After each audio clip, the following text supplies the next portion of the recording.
No, I mean that was an example. I mean, seriously, like with my dad, Right. like if I need something, like for example, like okay, yeah, Dad, I need a my AC unit went bad. Oh, I know someone. He knows someone, right?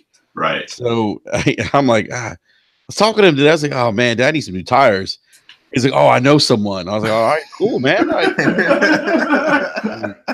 My dad's got an E class. He's like, man, I paid $100 for these tires, these Man. Continentals.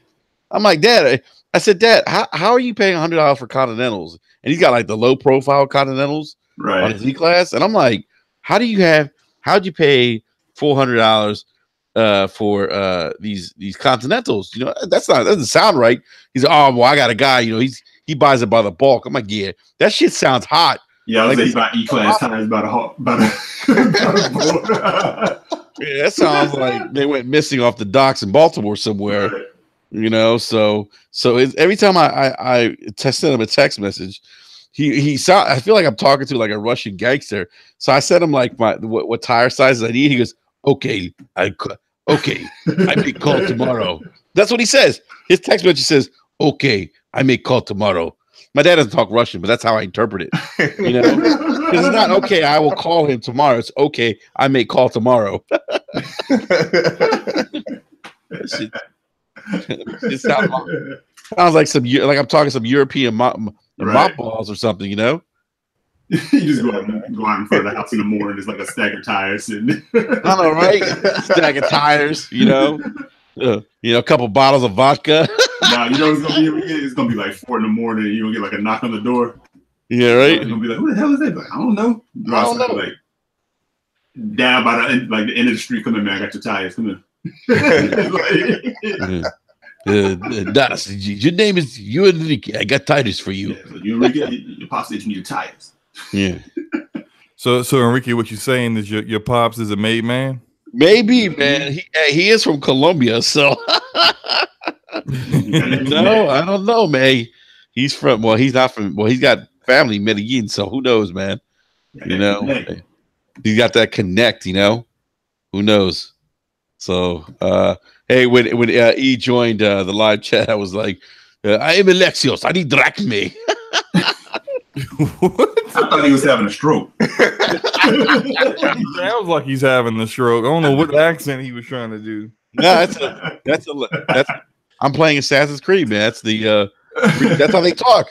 Seriously, in the game, that's how they talk. Bruh, I'm playing Assassin's Creed too. They do not talk. Yes, let's okay, so how do they talk then? Give me your impersonation of how they talk.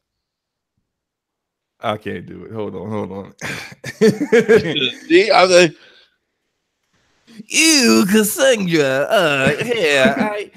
I need bells. You have bells for me. I need bells. Go kill 2 goats and come back and I give you money. I give you what's the money? Drachme. Drachme, yeah. I give you drachme. Yeah, you sound like a Russian DMX. Hey, where are my dogs at? Woof woof. It sound like that creature from Star Wars, the one that was running slaves in Star Wars, whatever. Ooh, Chewbacca? No, Watto, the one that owned Anakin. Watto?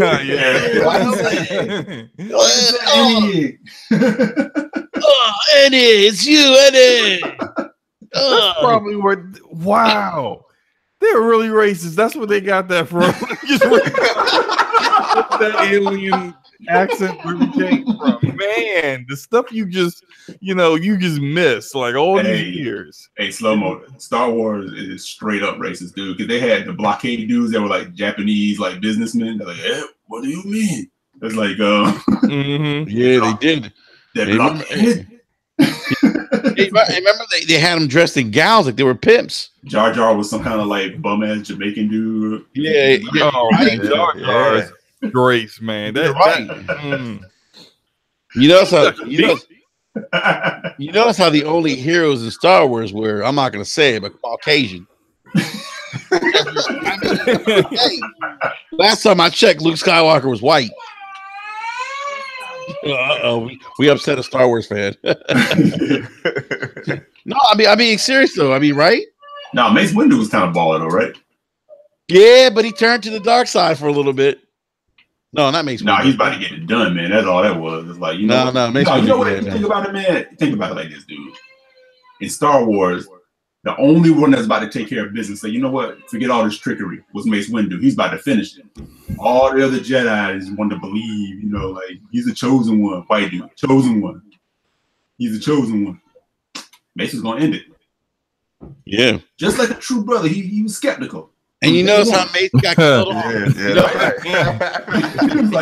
Mace got killed off by a white man. He's like, why are you putting all our faith in this little white kid? We don't know him. Oh my God. First of all, we are not a racist podcast. Some people are like, man, those motherfuckers are racist. We got Born Distracted in the chat that said Luke was light skinned. Luke was like, hey, he was hitting on his sister for a little bit. Hey, what they got to do with light skin? You saying the bars just were like messed up like that? The bars and his family. Luke was light skinned. Oh my goodness! Hey, big shout out to everyone in the panel, real quick. Hey, big shout out to everyone also who took time to listen to the Brat rant this morning. I went on a little rant. Had to slow-mo because of the conversations we're having in DM, but we'll get to that in a little bit. But you know what, guys? I think this Star Wars thing's kind of interesting, right? Yeah, man. I mean, the main protagonist. I mean, why is it? I don't know. I mean, outside of the fact, like, we can go down this whole rabbit hole with this thing, man. But I have debates with my boys all the time, like how they talk about how the new Star Wars movies are like ruining Star Wars or trash. I'm like, you could put that on Lucas. He ruined those movies 20 years ago. Yeah, and look at did you guys see Solo? Yeah, so I actually like Solo. I'll probably watch it now. That's like it should be coming to like streaming or something soon on something. So I'll probably watch it. Solo was good. Solo was much better than the reviews let on, I thought. Yeah, for real. Solo was good. Yeah. You guys think it's being hated on because a lot of old school Star Wars fans just basically hate Disney right now? Yes. Yeah, I think so. I think a lot of Star Wars people don't want to let go of anything if you really think about it. It's like everything that they didn't kind of come up on is trash. But yeah, I think you have maybe you have some like Star Wars purists I think that are out there that just hate anything that's not to the letter of the law for Star Wars. Yeah, but Star Wars purists are really weird. Like I deal with some in my workplace, and I'm like, I every now and then I gotta burst their bubble because they wax nostalgic for everything of the original trilogy, and I'm like, have you watched that recently? Like, have you watched the original trilogy? Have you watched the first movie? Like, there's so many things that you could like, and I may actually get cut even for saying some of this stuff. But like, I'm saying, Star Wars is not like it's not Shakespeare over here. It's not going to be 200 years from now. People are quoting, little kids are quoting lines in English class of Star Wars. Oh, they might be. Luke, I am your father. Search your feelings. So many plot issues with the Star Wars series. I agree that Empire Strikes Back is the best one. That's the best one. You know why it's the best one? Because he didn't direct it. Yeah, he didn't direct it. That's exactly why it's the best one. But it has the ultimate plot twist to it too. Yeah, I mean, it ends on a down note. It's like it's dark and the whole night. But think about it. He went back into the prequel and messed up the timeline even more. I mean, he introduced Jar Jar Binks, which was very bad. Dude, that's about getting that money, man. Yeah, because he could sell that character, I guess, to kids. Yeah, that's the only reason why he did it. That's what. I mean, they even got those little cute little things that were on the planet that Luke was on in the newest trilogy. Oh yeah, little chicken looking, little chicken hamsters. Little screaming chickens that Chewbacca was eating. They always gotta have something for the little kids that they want to sell to the kids. There's always something. Right. Hey, Slow-mo, can you do it? Can you do a Chewbacca impersonation? No, I cannot. Come on, I'm hurt. You know what? That sounded perfect, Enrique. You sounded just like him. No, think about like. All right, I want everyone on the panel. Conception. Hold on, E. I want everyone on the panel to do their best Chewbacca impersonation. All right. Go ahead, E. Okay, let's see. Oh,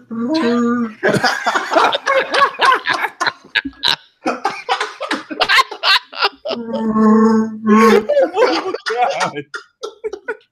Yeah, I'm not partaking in this foolishness. Yeah, come on, B, buddy. You're up next. Come on, B. Come on, B. B's not gonna do it. Come on, B. Give us your best. Rap Star Wars cast. Yeah, come on, B. Give us your best Chewbacca impersonation.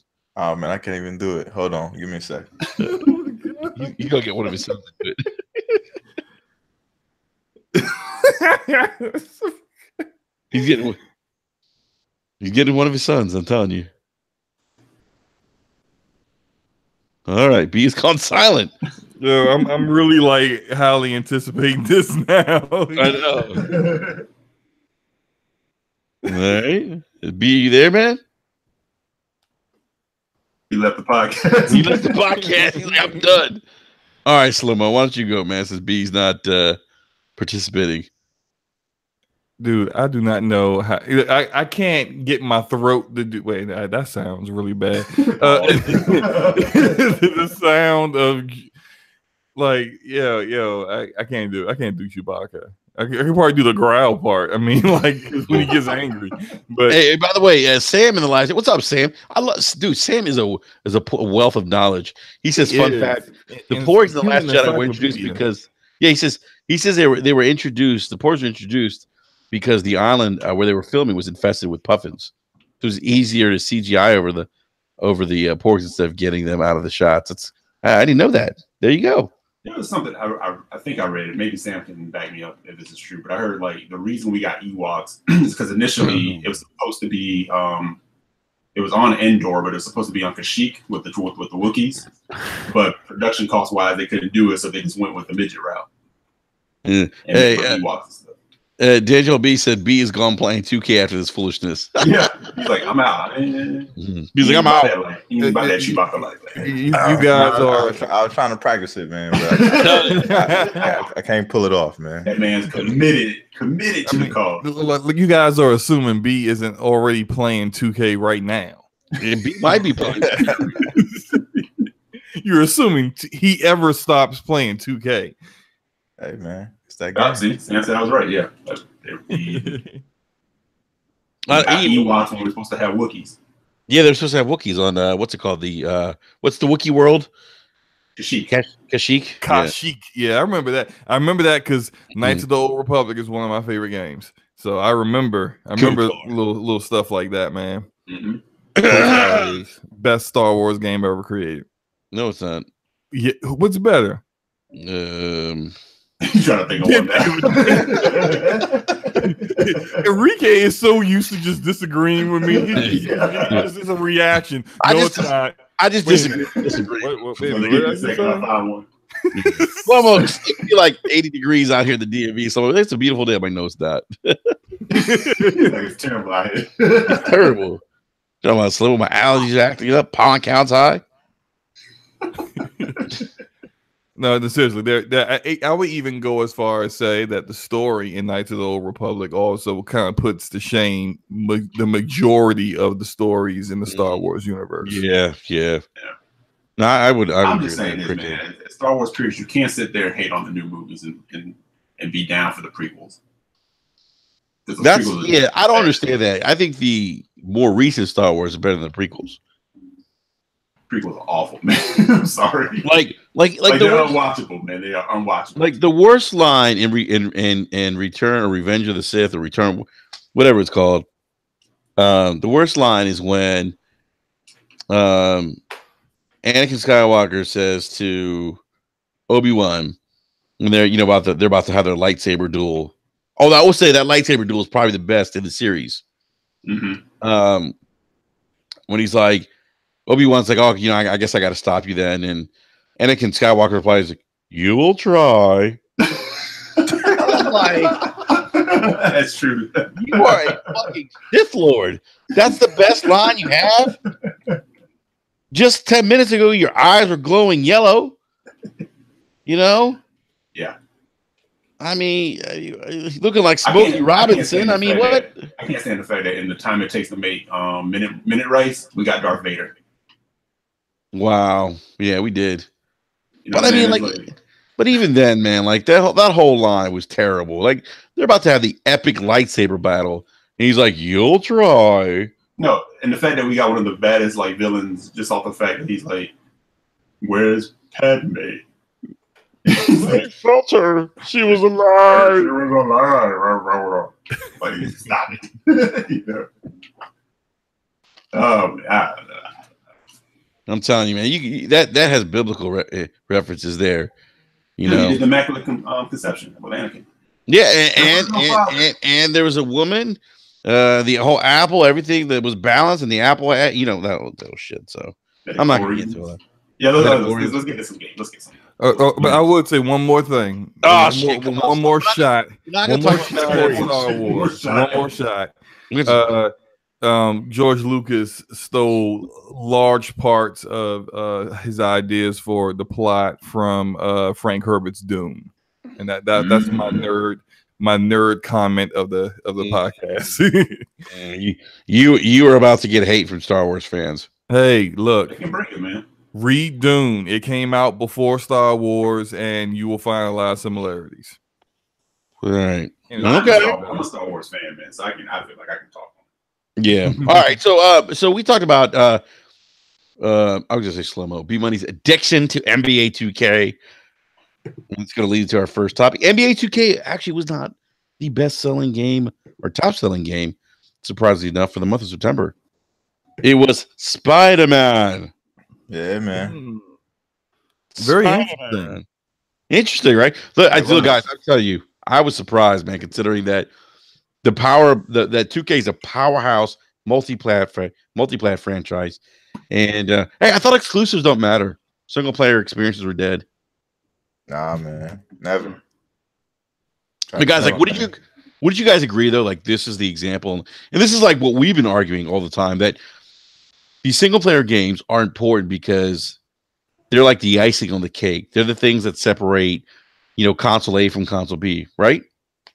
Mm-hmm. Like, haven't we been arguing that point for the last year or so? Yep.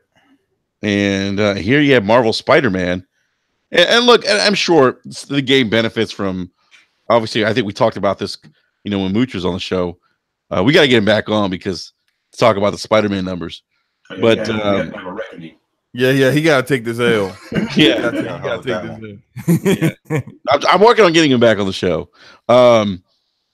But yeah, I mean, this is obviously Spider-Man benefited from just Spider-Man being a name brand. With Marvel Comics being probably one of the more popular superheroes in the Marvel comic universe. But I mean, still to beat NBA 2K19, which is on multiple platforms, which is a huge game within itself, that's pretty impressive.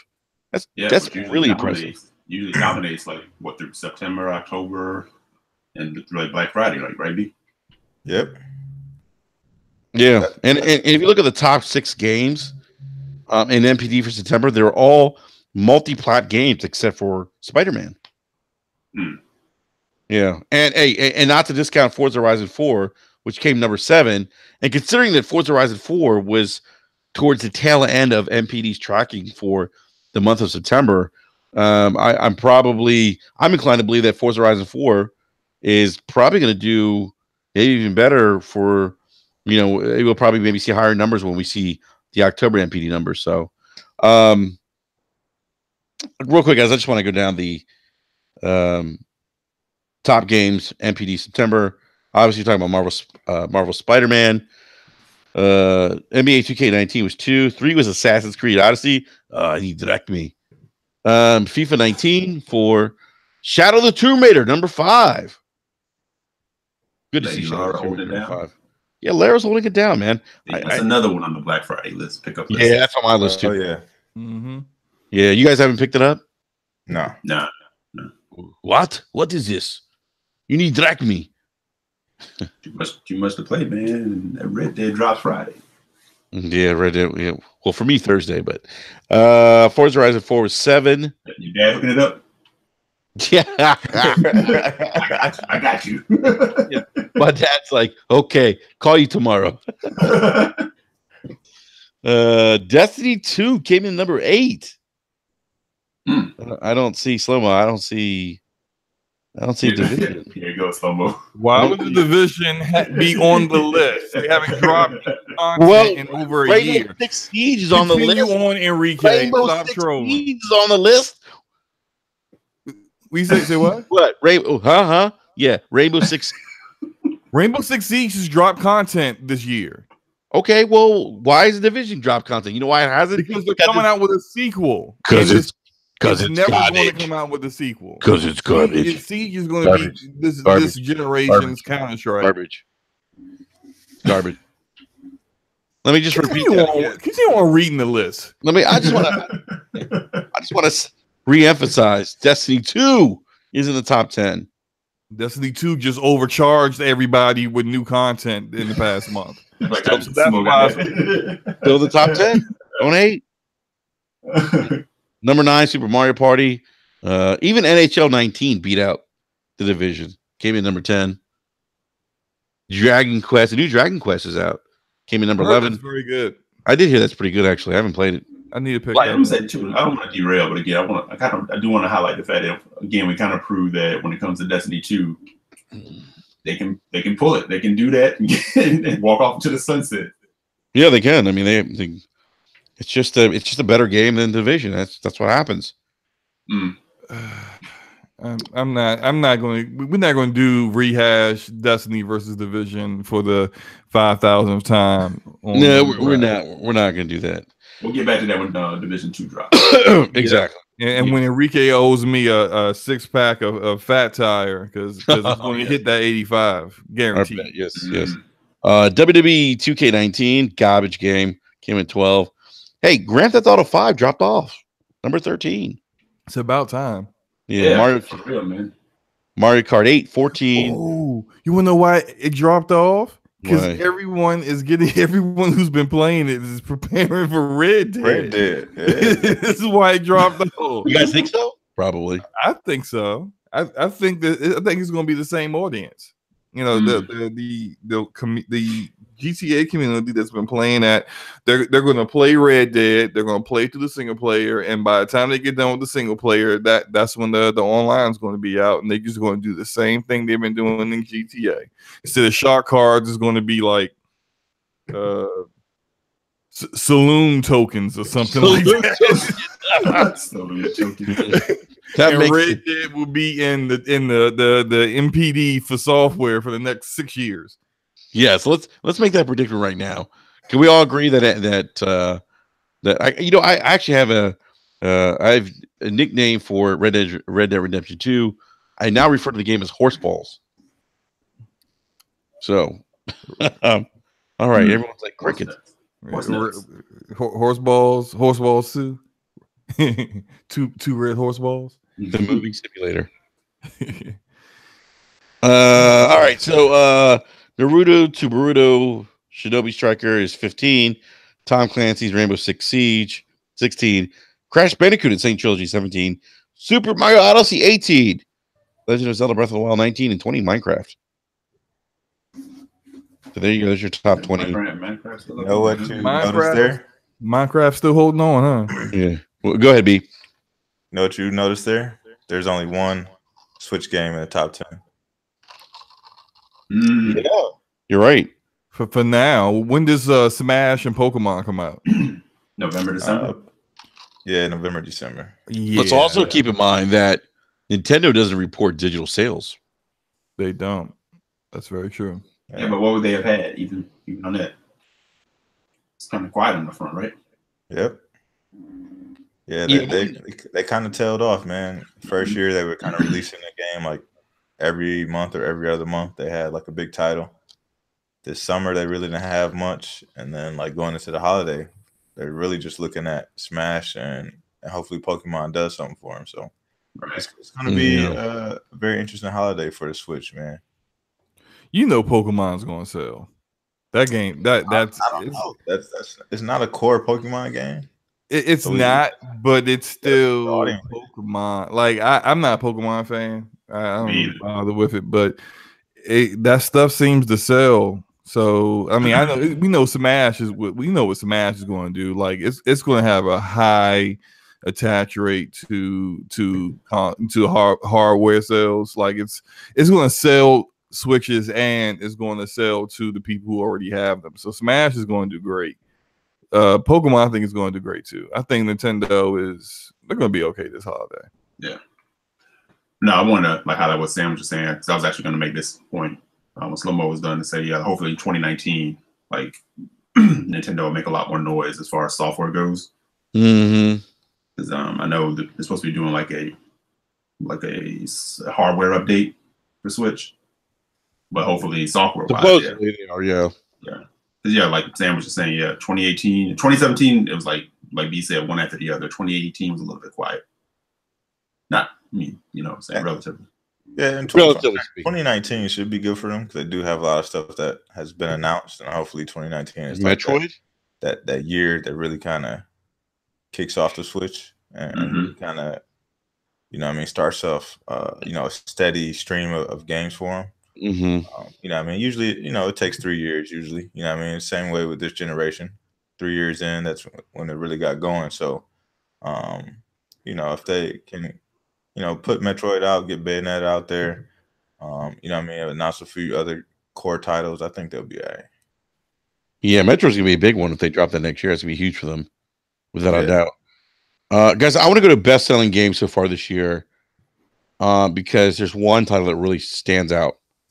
It came in at number 4. Monster Hunter World. Oh yeah, I mean that's awesome. That's for that game to be 4 amongst best-selling games this year. I mean, that's phenomenal. I think it's great. Great for Capcom. Great for the industry. Can I do a salute real quick to Far Cry 5 for a good showing and a good job this year? But it's over. Far Cry 5 has been, ever since it released, it has been the number 1 selling game of the year. But all that's over now. It's done because Spider-Man will probably overtake it by next NPD. If not that, Call of Duty definitely will. So yeah, I was gonna say Call of Duty. But what about Red Dead Redemption by the end of the year? Yeah, that's probably gonna overtake it.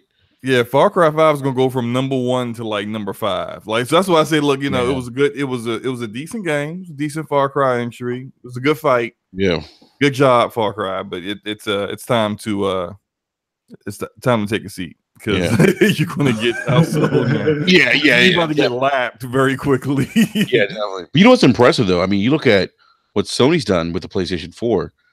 I mean, in terms of just putting out great exclusive content. You have God of War as number 2 best-selling game so far this year, and then Marvel Spider-Man. Yeah, I mean that's impressive. That's insane. That 2 exclusive games have beat out some of the great multi-plat games that we had this year. Yep. So doesn't this, again, guys? This is buck that narrative that exclusives don't matter because we've heard the argument. Oh, most people play multi-plats.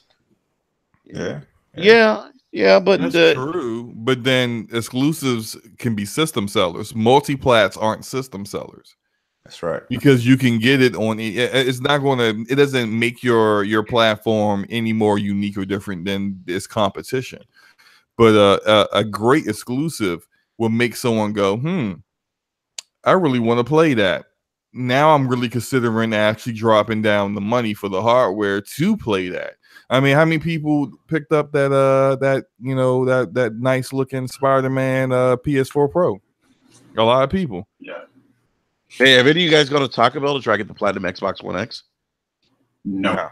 I'll tell you what, I just do it online. I mean, they haven't opened up the online portion of that yet, but you don't have to go buy that box. Just do it online. Get an online code that way. I don't know what you guys save yourself the diarrhea. Yeah, I was gonna say, I'd much rather not visit Taco Bell for try to win my Xbox. Man, why not, B? No, I'm good, man. I'll tell you what, though, I'm willing to risk a case of diarrhea for a Platinum Xbox One X. Man, whatever, man. I have an iron stomach because Taco Bell is poison. The size of a brick. Taco Bell will wake you up out your sleep, man. That's how crazy Taco Bell. You know what I'm saying? Oh, you be in deep sleep, wake up sweats. 2:38 in the morning. Oh my god.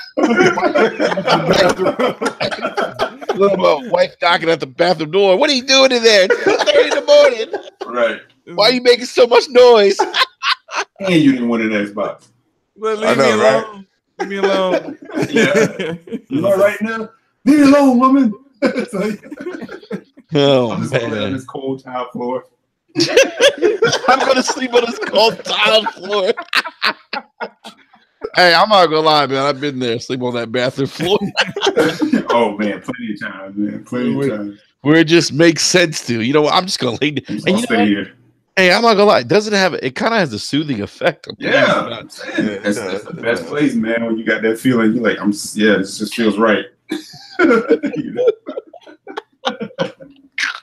I got everything I need right here. I tell you what, perhaps a great place to come and listen to, things that we've all experienced in our lifetime. So, outside of video games, Born Distracted says, "I have Zantac ready for Taco Bell." Shit, more power to you, Man. you know? But I gotta be honest with you guys. I feel like that's a console they should sell, man.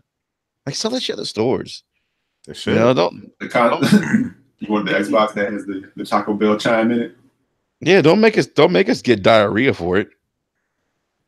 You know, But no one ever hits that button though. I mean, like, what's the purpose of the Taco Bell? Clearly, whoever thought up that idea, like, has never played on the Xbox or doesn't play on the Xbox on a regular basis. Because everyone turns on their Xbox through their controller. You just you hold the X button on the controller, it turns on. And it'll still make the chime. I'm telling you right now, like I'm turning off. Yeah. You can leave the chime on or off or on. Even if you have the controller. But I'm telling you now, I'm turning off a Taco Bell dong every time I turn my Xbox. I don't want to hear. You know, I don't hear that. ba-ba. Is that okay? Yeah, it's right. He goes ba-ba. Whatever that is, yeah. I tell you what, is that a chalupa that they have there in that box? That big thing? Is that what it is? It's called the chalupa. Yo, I didn't even look at the box, man. If it really is a chalupa, is a different question. I don't know. Man, that shit looks like genetically mutated. I tell you, if I ever on steroids. Yeah. Man, that's what I'm saying. Like you gonna sit there and eat that? Go for it. No, I'm gonna pass. But so go back to NPD as we I don't want to get we went off on a little tangent there on Taco Bell, but there was a time, but yeah. Oh, you can handle that now. Chief told me says it's a double chalupa. You get double diarrhea. Well, we're definitely not getting that Taco Bell advertisement now. Not like Boar's Head. Hey, Boar's Head dropped us. Yeah, man. Yeah, so right. But they dropped us. I still got love for you, Boar's Head. No, Slow-Mo, they dropped us because they said they don't like your lies. Mm. I don't tell lies. I tell nothing. You just told a lie right now. It's a lie. Okay, so we go to the part of NPD that all fanboys enjoy the most. PlayStation 4 was the best-selling system of the month in terms of dollars and units. Spider-Man drove that growth. Our buddy Matt Pistel said PlayStation 4 hardware achieved the highest September unit sell-through for a non-plug-and-play console since the PS4 in 2014. So PlayStation still continue to be the juggernaut that it is. Also for Sony, but Microsoft, the Xbox One is doing very well. Xbox One hardware dollar sales in September grew more than 30% when compared to a year ago and are up more than 60% year to date. So Xbox One X is outselling the Xbox One S. We talked about this, guys. We talked about this in DM, and I think we all had. I don't know. Do we all agree on whether or not they should just discontinue the Xbox One S? I don't remember what we talked about in DM. I think was the one that said I think they should discontinue the go S ahead. next year. Give me your thoughts on that, man. Yeah. So how I'm seeing is that if so from what we are seeing with the data is that the X is outselling the S and has been outselling the S pretty much all year. I believe that gap is just going to increase as time goes on.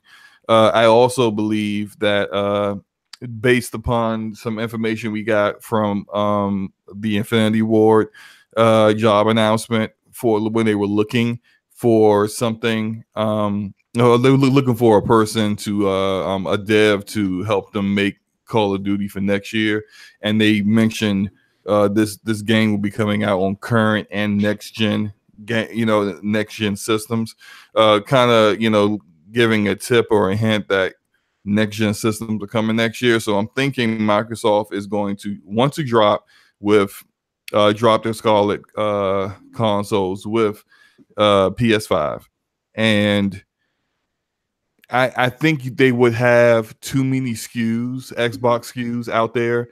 If you have a 1S, a 1X, a xCloud box, and a traditional Scarlet console, like you're gonna confuse the consumer. Like the hardcore gamer can barely keep it together on everything that they're gonna have out in the market.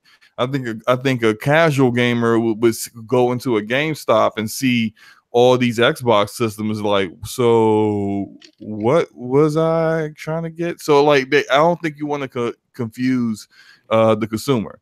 I think they should probably name it Xbox 2 just to kind of make it a little bit simpler for them. But regardless, if the 1S is already being outsold by the X, and it's going to be just another year older, another year more obsolete, just stop selling it.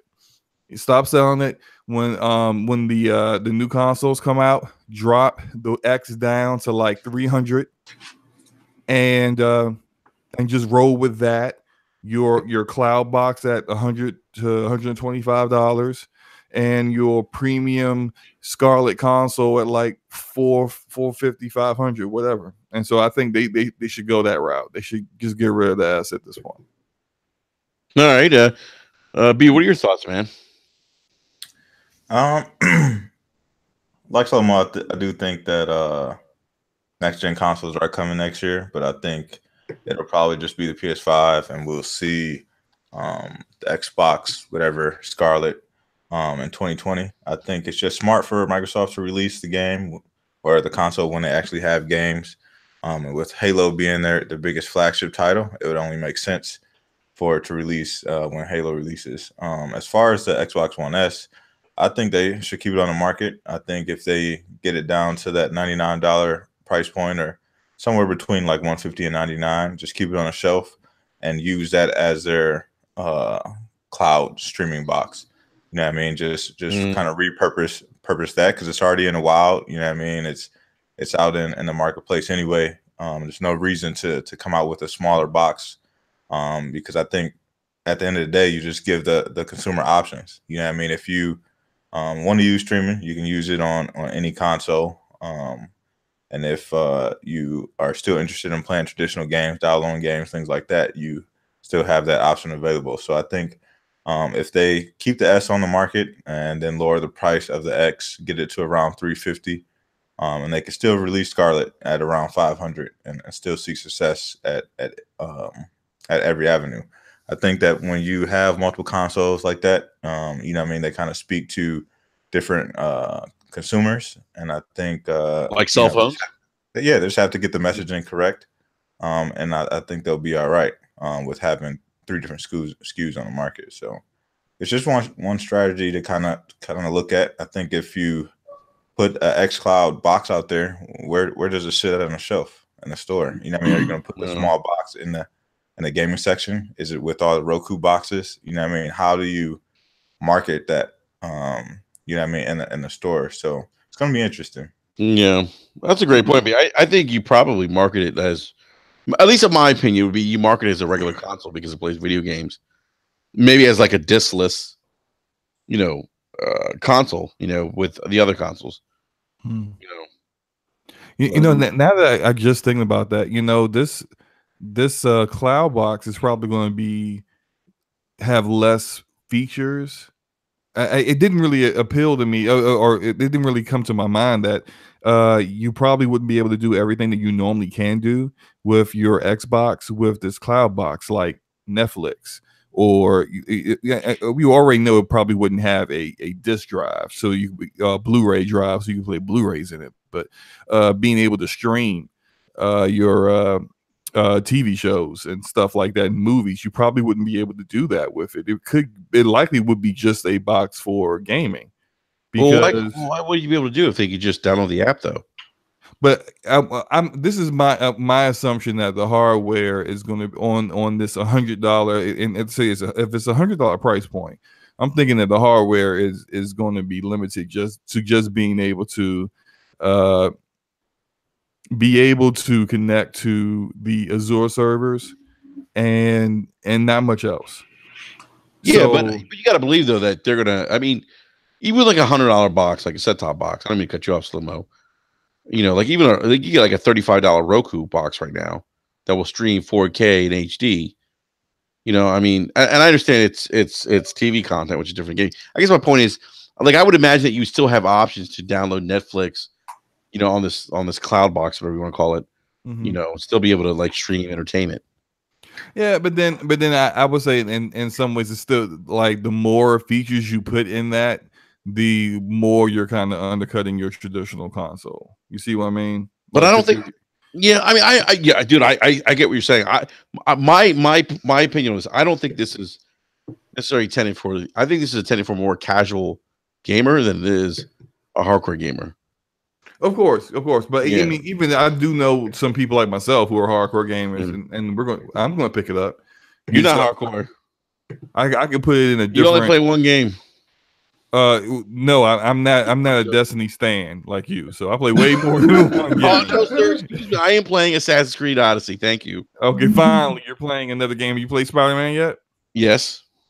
Okay, how long? For how long? Don't worry about it. I stopped playing it because another game came out. Oh, okay, all right. So, yeah, but isn't that what you do? You fraud. Is that what you do? No, I finished Spider-Man. I actually finished the DLC already. Okay. Anyhow. Yeah. Right. Whatever. Okay, so change the subject. Go ahead. I want to go to Eric's thoughts on this. Mr. Eric's like, y'all fools. You guys are too funny, man. No, as far as the S goes, I mean, we could be real. I mean, as far as like the fanboys go, like the S died the same day the X was announced. So, I mean, it was born and literally died like a minute later. Yeah, but the S also outsold. Didn't the S outsell? The S outsold the X last holiday. Yeah, you got to imagine that's probably going to happen again. Well, that's what I was going to say. Like, I mean, as far as like the hardcore, the fanboys, wherever you want to go, I mean, they have not thought about the S forever, and we kind of saw that, you know, after that E3, that year after the E3, it's like, you know, we were seeing NPD after NPD, where you know you really weren't hearing much about where the S was like standing as far as sales went. And then when the X hit, you know, you go past the hyperbole of like the fanboy saying the X is about to bring the numbers and close and this and that, but the X was selling respectfully. So I'm not surprised that it's doing well because it kind of speaks to a different type of consumer. That being said, I kind of agree with B. Like they would be kind of crazy to just pull it off the market completely. I think you kind of ride that wave. If you can drop it to like 129 or in that range, what is it now, like 220 something? 220, yeah, something like that. Drop it to like 149 between that in that range. Play like how Nintendo used to kind of do it, you know. Or like, you know, Sony with something like the older machines back in the day, you know, if you can get it down to that lower price point and kind of just ride that wave a little bit more through like holiday and even into like next year. And then I kind of agree with Slow-Mo, like once you get to like to Scarlet, the X becomes the S and then you completely just do away. Like you don't even talk about the S anymore. Like that's you kind of push people into, you know, into moving into the X, because also then at that point you probably also over the next couple Black Fridays get more people grabbing 4K TVs, or they become more the norm because those prices are going to keep coming down too. You know, but if I was them, I'm telling you, man, I would have been out there with a bullhorn and just with that S and you know bundling it up with Game Pass and been screaming that from the mountaintop. Well, I think that goes back to what we talked about. That's a reason why I think they don't discontinue it right away, even with Scarlet being on the market. Yeah. Because like they talk about so many times how they want to reach these 2.1 billion players, you know what I mean, on the marketplace. So the easier and cheaper you make it for people to enter into that realm, they will. You know what I mean? So if you could get the S at $99, similar to how they had the Xbox 360 for a while, you know, at $99, just put the base model out there. More people are going to pick it up. You know what I mean? And then you are able to sell them on those features like Game Pass, like xCloud. You know what I mean? The backwards compatibility and things like that. All the older games will be cheaper, so you get people in. You know what I mean? Building a large catalog of games, and then the S is still going to be forward compatible, so all the new stuff will be there as well. So there's a lot of features that they can use with the S to kind of build that base up, because you know what I mean, they still have, you know, at the end of the day, this generation has pretty much been lost. They lost 2-1.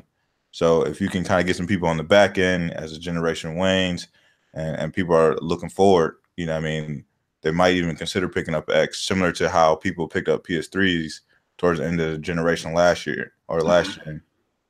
You know, when the 360 kind of tailed off. So there's different perspectives to kind of look at it, but I think it would be smart for them to kind of keep it on the market and see if they can drive the business a little bit forward.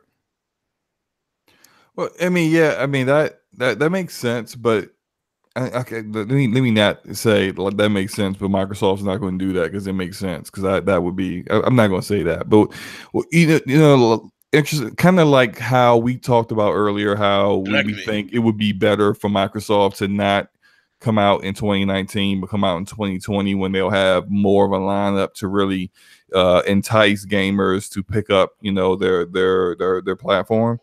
But I still kind of see them doing 2019 because they don't want to give Sony a head start, and they want to have that power advantage. They're going to probably, you know, make sure they can do more than just match what Sony is. But slow-mo. But if they wait a year, though, they would. If they wait a year, they could probably have even more of a power advantage. Yeah, I'm saying I think they should wait to 2020. But I don't think they will wait to 2020. I think they feel like they want to be aggressive and not give Sony a head start. So like you think that Microsoft is going to hit us just like they hit us with the X, release it, and not have no games? Yeah, I think they're going to push hard with Gears 5, and that's it. I think they're going to release it next year. You know where I stand on that. They do that, and they're not seeing me. I'll roll with this X for a while. Yeah, and that's where I'm going. Like I'm good with the X. Yeah, like you drop another console, but you haven't put anything next to it to really show why. Like you did that once, we're not doing that again. Yeah, and another reason why I feel like they'll probably drop the 1S when Scarlet comes out is because they dropped they stopped selling the OG Xbox One. Mm-hmm. So like I don't and that was a sexy looking console, by the way. Yeah, they just got rid of the OG Xbox One because they wanted to remove that memory from everybody's head. That's all that was. They wanted to get that big ass VHS player up out of here. Oh, it wasn't a VHS player, man. Yeah, it was. Put the sexy, sleek console in everybody's home. Look, they don't want nobody thinking about that. You have to admit, compared I would look to the PS4, it didn't look that good. I just want to say something. It didn't look like a VHS player. It was. It reminded me. Look at your credit. I mean, Microsoft flipped it. You know. No, what it really looked like was a nice black lacquer. You know. Yeah, that joint was the size of a VCR, Enrique. Trust me. Now, look like a black lacquer furniture set you put in your master bedroom from the 70s. No, I just feel like Microsoft at this point is just they're going to discontinue.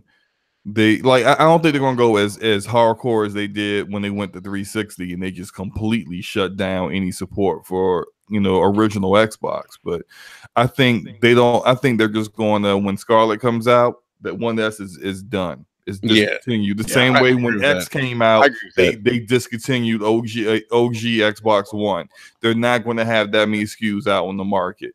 When they do a mid-gen refresh for Xbox 2 or whatever Scarlet's going to be called, they're going to discontinue the One X. It's just going to be like they're going to have their lower end product and their high end product, and then their streaming product. But that lower end product, it's not going to be too lower. It's not going to be a lower end and a lowest end product. That One S is going to be out of here. Well, the X is it's like Tony's saying, common denominator, lowest common denominator. Go ahead. No, I'm saying, like, look at what Tony's saying, man. He's saying, like, you know, his Xbox One S it's not. He doesn't really care about the resolution part of it. He said, but he's definitely noticing the performance part of it. Yeah. That's only going to get worse. Over time, it's just going to get worse and worse. That One S is going to be looking pretty bad on Digital Foundry videos. Like, I wonder right now, like, if an OG Xbox One even turns on. Oh, wow. Sure it does, man. Sure it does, man. It turns on like an old Apple computer from the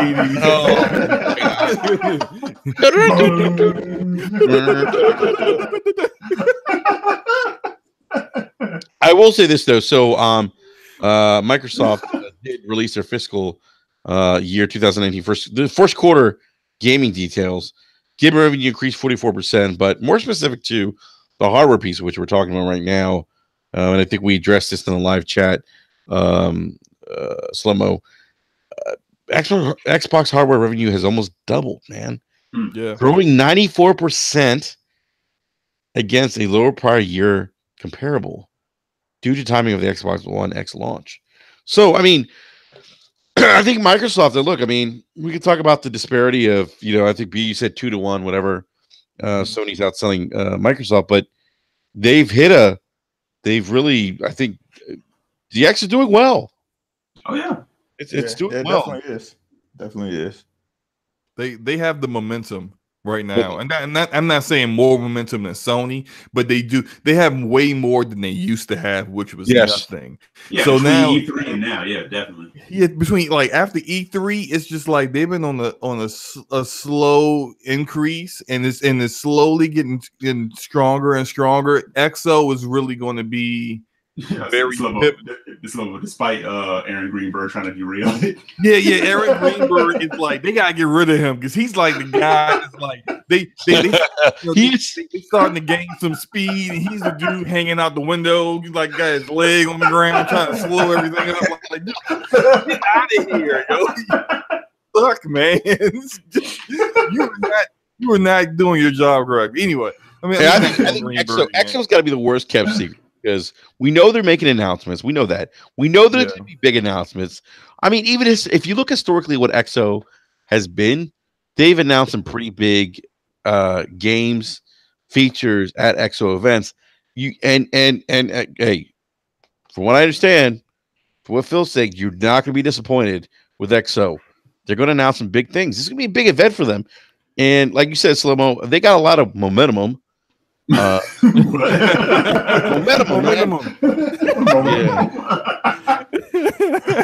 Yeah. Yes, shout out to Sam Tolbert. Yes, XO is the worst kept secret, man. I mean, this thing is. I'm hearing so many things about this, and actually from people that I would trust. I mean, they're gonna announce some stuff, and look, I mean, they got a lot of momentum. You know, with acquisitions, you know. Hey, look, man, I don't think I said momentum. I said momentum. No, I'm saying momentum. Okay. Did I say momentum? No, you didn't say that. No. But look, it's going to be like if they give us the same kind of. And I know it's not going to be as I don't know if it's going to be as grand a scale as their E3 presentation was, because you knew they were going to go all out, because they wouldn't said screw the E3 facility. We're going to do our own facility. Yeah. We're going to do our own building, so we can really make sure we got everything. All the T's crossed, all the I's dotted.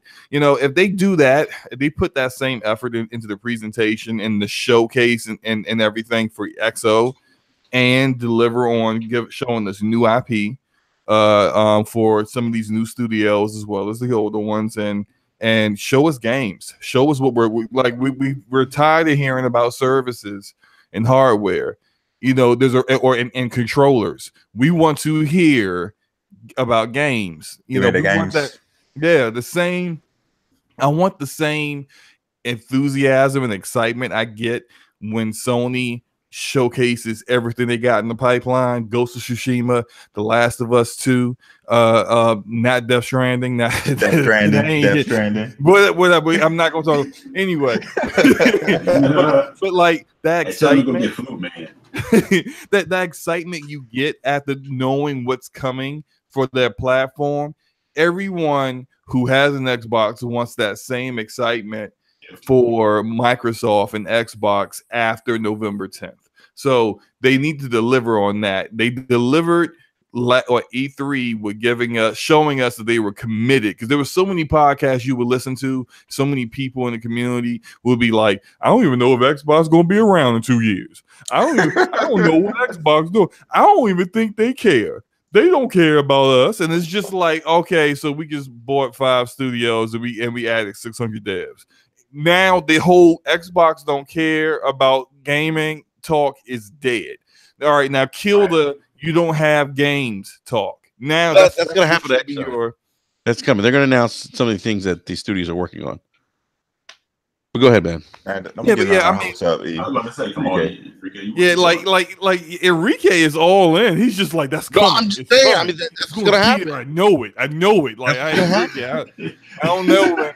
Enrique being a Gamescom stand right now. Exactly. Enrique about to be, man. It's going to be a Elite Controller 2.0 there, man. It's going to be. I'm like, I'm just saying they're going to announce. They're going to give us an update. Show us what some of these studios are working on. That's all I'm saying. So how long you think the presentation gonna be, Enrique? How many games we getting? I don't know, man. I can't say for sure. Yo, if they gonna, I just heard. Look, I heard games, and Phil said, like, for what I understand, Phil saying, you know, if you're worried about, not seeing games, you're not gonna be disappointed. Yeah, I mean, he said there was going to be some big third-party announcements there. Yeah, some third-party stuff. Yeah. 90 minutes. Oh, Samsung is a 2-hour show. So it's like inside Xbox. And we better not see fucking Major Nelson's white gloves. No, I think we'll see him. Yeah, they're going to make his appearance. Yeah, he's going to be showing off all the bundles, the holiday bundles, man. You know the So, guys, we have this sexy Taco Bell bundle for you guys. You remember the Walmart leak? You remember the Walmart leak that came out right before E3? So you notice that Walmart leak was super accurate. Nearly all the games that. Yeah, I remember that. Yeah, but there were like 3 games that didn't show up, and it was like Splinter Cell, Borderlands 3. And like one more game. I can't remember what the other game was. I'm thinking Splinter Cell is going to be at XO, and I'm thinking, and it's going to be a game that's. You think it's exclusive? Is it exclusive? I don't know about that. I don't know about that. They have the marketing rights to Splinter Cell. Yeah, Splinter Cell was announced at XO previously, by the way. What you mean at a previous XO, or they already said it was coming to the previous XO? Oh, you talking about when like the OG? Back in 360 era? Yes. Yeah, but I don't think it's going to be an Xbox exclusive. I don't even think it's going to be a timed exclusive. I just think they got marketing rights to it, the same way they have marketing rights to like Shadow of the Tomb Raider. That's all. But I do think Borderlands 3 is going to be there. I do believe that's going to happen. So. I think they're going to show a Ninja Theory game, and I think whatever Ninja Theory's been working on, and that whatever they were working on alongside Hellblade will be there. Go ahead, someone. I'm sorry. And I mean, outside they're probably going to show Gears 5 again, and probably new content from Sea of Thieves that no one cares about. But you can't say that, man. People care about Sea of Thieves, man. Come on. Name who? Look, we can all joke aside, but I mean, there's people that are playing this game that are interested. Okay. In Who? I can name some people. Okay. I know people like HDK. He's big into Sea of Thieves. Is he still man? Yeah. Okay, so that's one. But who else you got? Look, look. Do you have enough people to fill up a swoop and actually sell the Sea of Thieves? I don't think so. I think he's in there trying to get a whole ship, turning and moving all by himself. That's what I think is going on. Look, there's some interest in Sea of Thieves. You got to admit that. Okay, there's some interest. I'm joking for the most. I'm joking. But I do believe. Hey, Sam says Slow-Mo. If you can't name all 5 million players, personally, it's not a success. Burn. Really, Sam? I thought it was cool, man. Really? Thank you, Sam. This how we going? Thank you, Sam. Look. That was my point. There's people that are interested in the game. Thank you, Sam. There's still 5 million? No, it ain't 5 million. It's 5 million people logged in and played the game. Tried it at least. I'm part of that 5 million. I ain't played it since. So there's not 5 million consistent. Yeah, we some updates on these active users, man. Yeah, there's not 5 million active users then. No, it's not 5. Look, you could. I think I've seen some data mostly from Sony trolls. I don't know if it's 100% accurate, but there's been some data. Okay, I'm gonna call fanboys. I'm gonna have some info on this, but from but like the active numbers for Sea of Thieves isn't all that high anymore. But look, it's 5 million players that played the game and tried it out, which is actually great. And I'm not knocking that because Game Pass. I played it, and all my friends played it because of Game Pass. And that shows the value of Game Pass and why third parties should really take a look at potentially having their game come out day one in Game Pass, because as we've seen with State of Decay 2 and Forza Horizon 4, if someone wants to buy that game, they're going to buy it. They're going to buy it regardless of it being in Game Pass or not. So they could try it in Game Pass and then buy the actual full game. So it's not going to hurt your sales. It's something that people should really, some of these publishers should give a shot. And I don't know if you're going to see that for a AAA game like Borderlands 3 or Splinter Cell, but you may see some of these smaller devs like these AA studios who may on a normal basis, they may be coming out with a game that's just going to get overshadowed by some other more popular IP. They may actually say, you know what, let's give Game Pass a shot. We may actually get some people who weren't going to buy the game download it because they already got Game Pass. Why not? And it can get us some traction. So that's the most I can say for see the positive stuff I can say for Sea of Thieves. But it proves that the Game Pass model does work. But regardless, go back to my point. I think they're going to show. I think they're going to show a Ninja Theory game. They may show something from. Yeah, I mean, I think at least Ninja Theory, but then they're going to announce Obsidian's acquisition and probably one more. Yeah. All right. I hope it's Techland.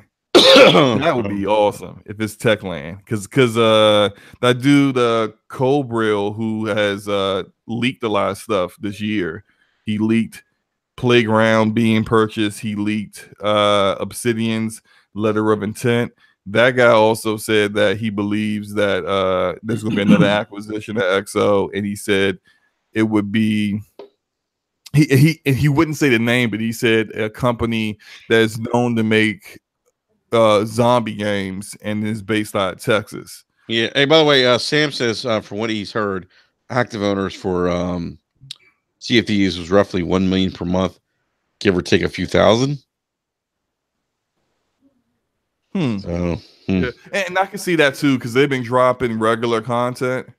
Sam corrected you, by the way, Slow-Mo. I believe he did, Sam. Let me go look it up. I believe that was something that he wrote. Come on, Slow-Mo, you can't misquote people, man. No, that was on Twitter. Well, why are you automatically going to just take Sam's side? I'm just saying, man. I'm just saying. Look. He said it on. He didn't say it on like Reset Era because he's left Reset Era, but I think he said it on. It was Anchorman said that. All right, I'm getting people. Chief Tomei saying 5 million across PC and Xbox. Is that active users though, Chief Tomei? That's what I'm interested in. 5 million. Anyhow, let me. I'm looking through my. Yeah, why you look? I do want to get to another topic. Something that recently come up. So, she told me to say concurrent players. Hell no. Sam says Anchor's trolling the high seas. That's Twitter. That's funny. So look, Red Dead Redemption 2 is coming out this Friday. I'm picking it up on Thursday. But with that, there's been a lot of discussion around Rockstar Game Studios and Rockstar's crunch and Rockstar's internal culture. Kotaku recently, Jason Schreier, by the way, great article. I might add, provided some insight into. I'm still reading it. Sorry. Provided some insight into Rockstar's culture, and we talked about this a lot on the Brap DM, and this has been discussed on a lot of podcasts. I've seen a lot of different opinions from developers. I even talked to David Jaffe about this last night and got his thoughts on it, which was interesting. Name drop. You guys know, yeah, name drop. Well, I mean, come on. We had David Jaffe on the show. No. So of course I'm going to drop names, right? So hey, by the way, I was watching some like hip hop, some like history of like on hip hop on like Netflix, and they were talking about the 2 Live Crew, and I thought about you. It's like all the Miami rappers. You're like, what do you know about Trick Daddy? Yeah. Nothing. You gotta know about Trick Daddy. Washed up 90s rapper. That's all I know. Nah, Trick Daddy was good, man. So hold on just a second, guys. I gotta pull up this. I'm just gonna start with this quote from the article. And I talked about this on the Brap Rant. So here's the thing, and this goes into Rockstar's internal culture and how they deal with crediting people who've put work into the games. And this is just an excerpt from Jason Schreier's article. But one common fear at Rockstar is that if you leave during games production, you won't be in the credits. No matter how much work you put in, several former Rockstar employees lamented this fact. And Rockstar confirmed it when I asked. Quote, that has been a consistent policy because we've always felt that we want the team to get to the finish line, said Jennifer Colby. End quote. And so a very long time ago, we decided that if you didn't actually finish the game, then you wouldn't be in the credits. Now, slow-mo. You know, it's another policy, Enrique. What's that? If you don't write your name on your shit in the refrigerator, we're eating it.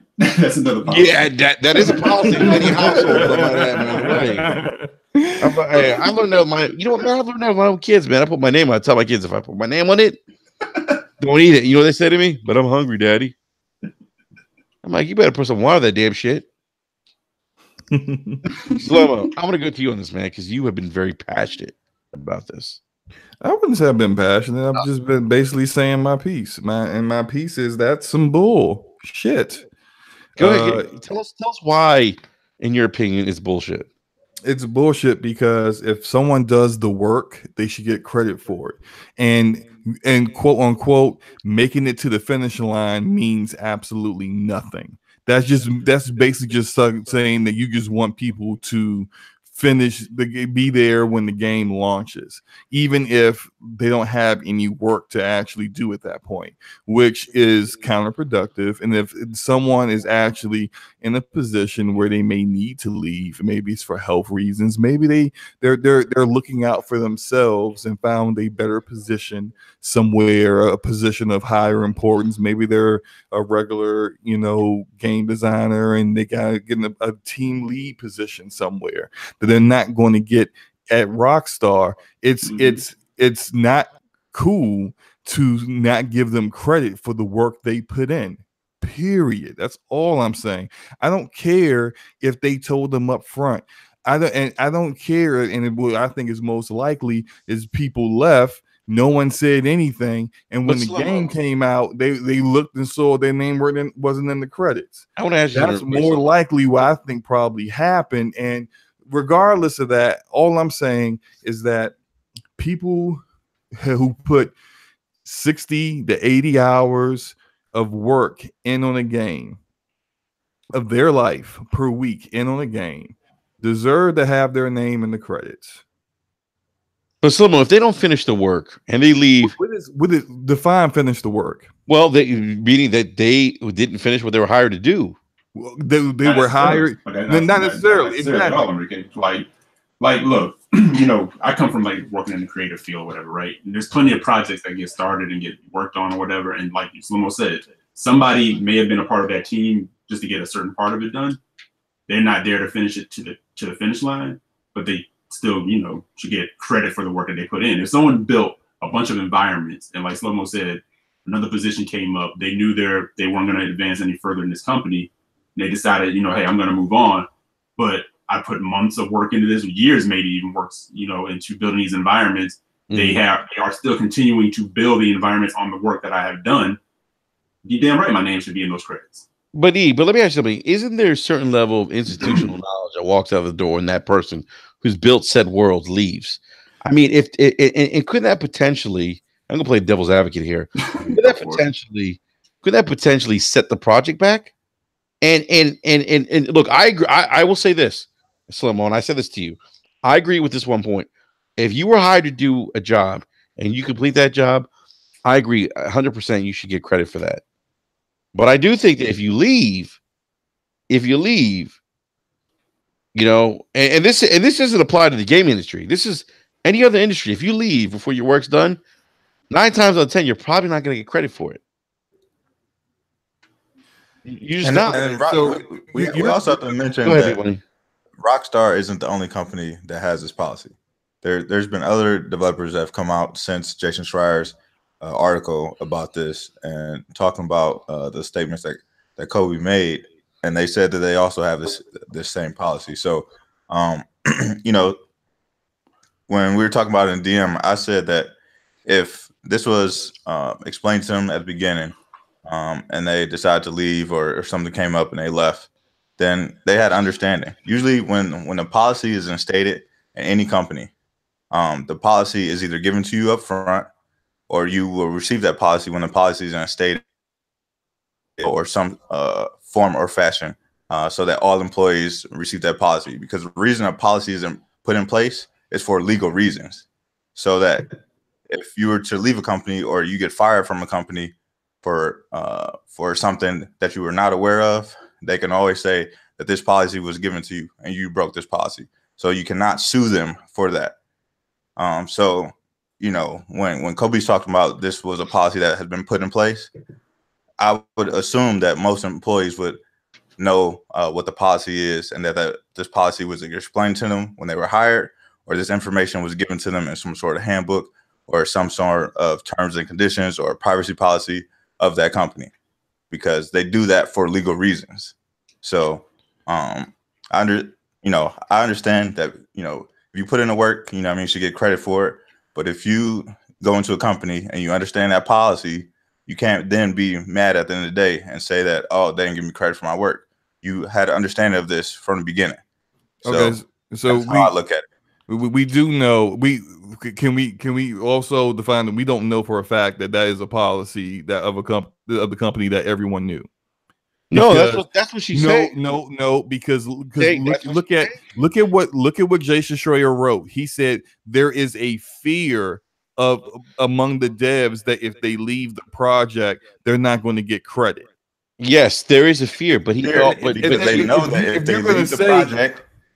But they know if they leave the project, they will not get credit for their work. So that's the fear. That's not saying that when you say there isn't a fear of something that if I leave the project, I may not get credit for this. No, if there's a policy in place, I know if I leave the project, I'm not going to get credit for this. Exactly. So that's the fear. The fear is knowing that if I leave, I'm not getting credit for this work. There's no way for my name to be in the credits. So I can't go to another company and say that I worked on Red Dead Redemption 2, for example, and say like, oh, here's your credit for work. Your name was in the credits, You know what I mean? That's the fear. You are working on one of the biggest games that's going to be a generation-defining game. Look, So see, of course and you want your name on the right credit. there is the reason why Rockstar treats people the way they do. What No, you it's not, just it's said. not hyperbole, but That is hyperbole. You're just saying not this is hyperbole. going to be a generational like defining kind of game talk. But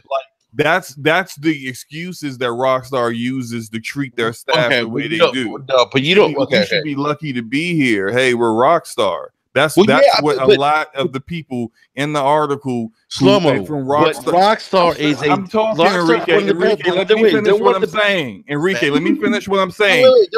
You're talking and not listening. You're talking and not listening. Go ahead, man. Of course I'm talking. You're cutting me off. No, you cut me off, man. Come on, man. Go ahead, man. Go ahead, Slow-mo. Look at the quotes and stuff that came out of Rockstar Lincoln. The people who said, and think about how many times the staff in that article contradicted what the PR person was saying about what happens in the company. But Slow-mo, this isn't anything out of the ordinary. That's the point I've been driving home. What we can discuss the morality behind it all, but look, to B's point, like the whole fear was confirmed by Rockstar. They said yes. They said Jennifer Colby's like, yes. We decided this a very long time ago. So the policy's in place. People know what they're walking into. And as an employer, as an employee, wait, let me finish. Now you cut me off. Okay. As an employee, you have to make a decision whether or not is this a place that I want to work at. And if you make a decision and say, yes, I want to work here, I know what the repercussions are, you made that choice. You know, and I think, look, I understand, like, look, I don't agree with companies mistreating employees. Like, Slow-mo, you brought up the dude who used to, like, yell at people for drinking soda at work. Like, that's not cool. To me, that's an example of extreme. Like, that's extreme. But this policy that's in place, people are going into this knowing what they're getting themselves into, right? So you either decide it's for you or not for you. Now, again, I will say this: if you've gone in there and you've done your work, you completed whatever they hired you for, you should get credit. You know, and you guys can disagree with me and say, you know what, regardless of if you complete it or not, you should get credit. You know, I just think, in my mind frame, the way I think is, and I've always thought this: if you come in and do a job and you complete the job, you should get credit. The world that I come from, if you don't finish the job, you don't get credit. And I feel like that's anywhere you go. Go ahead, Slow-mo. Go ahead, man. Multiple times in this article, the developers it was stated in the article that the developers were in some points angry at the public statements that Rockstar stated. The downplaying of time was one thing that they were like the amount of time that they people were working, them trying to basically cook the books on the average hours workers were working was another thing, and that Jason Schreier brought up, that they tried to show that the people were working, so you know, but are these people okay with working those hours? Apparently not, if they're complaining. Okay, but you have other people that are okay with it. Okay, but that doesn't. So that's like any other company. Other people are okay with it. That means that the people who are now okay with it should just shut up. I'm not saying that. I'm saying that. Then what's the purpose of? I'm saying that this isn't any different from any other company.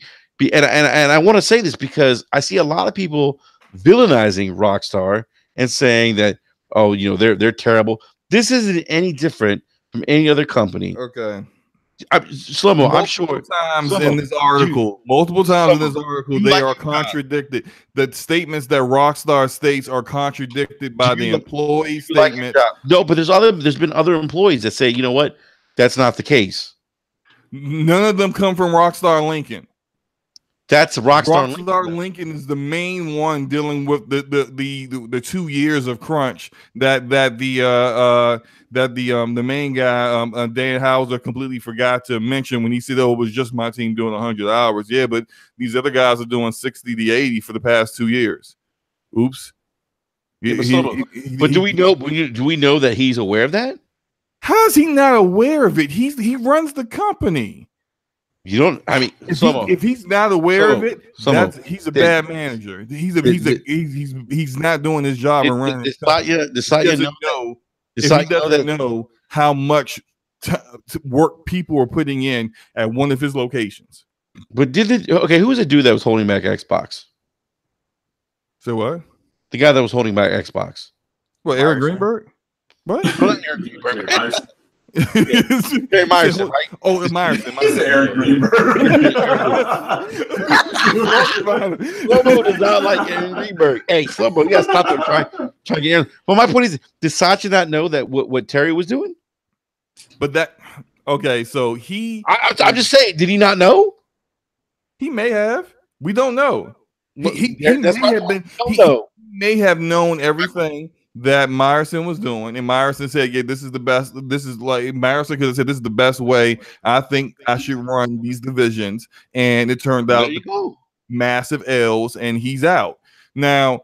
That's still we don't know whether whether Nadella knew or not known, but if all the team leads for all the directors for all the different departments report to him. And from what they're saying is that these guys show up at all the studios all the time on weekends. And I'm going to quote a part from the article. Where is it? I'm sorry. I got the wrong one. Hold on. Oh, boy. All right. There'd be Saturdays that I go there with nothing to do. Yeah, nothing to do. In a game where, everyone's going, oh, you got to work all these long hours. You want AAA gaming. Anyway, said one, I'd sit in the office for 6 to 8 hours just in case Sam or Dan, the guys who run the company, was there so they could see me. It was always dictated to me about my bonus. It was never about working. It was always about you want that good bonus, so you need Dan and Sam to see you sitting there. Wait, but is another? Is he going to? Who told him that though? Who told him that? Say what? I said, who told him that? Who gave him the impression that Dan needed to see him there? So that would be further up. It was management told them that. The team leads of these guys' teams told them that they needed to be there just in case Sam or Dan showed up. So it wasn't Sam or Dan's probably directive. It was just the team leads that were in that office. Okay, so that's bad management on their part. It is bad management on their part, but don't they represent Rockstar? They do, but like we were just saying, Rockstar, it's part of Rockstar. Dan may not know what that is going on. You know what I mean? I'll tell you this. I work in one of the biggest home improvement companies in America, and I work in the logistics part of it. And Enrique and Eric know last year, you know what I mean, I increased my income by like $10,000, and they tried to make me a salary position. I was like, no, you know what I mean, if I'm going to continue to put in the work here, then you're going to pay me an hourly rate, and this is what I'm asking for. And they end up, accepting what I was asking for. So that's what I took. Yep. But, you know what I mean, when you look at a company at like a corporate level, and a regional level and market level, your regional manager is not going to know what's going on in every store in their market. You know what I mean? They're there to run the region, ensure that, you know what I mean, the numbers are hit for that region, and that you guys are increasing sales. So when they come in the store, they're basically there to say hi, buy, and get a buy better. The market director pretty much does the same thing. He runs the stores, and a smaller portion of the market comes in, make sure everything is going like it's supposed to be. Logistics is moving like it's supposed to be. You're getting all the products that you need from your buyers, and it's getting on the shelf.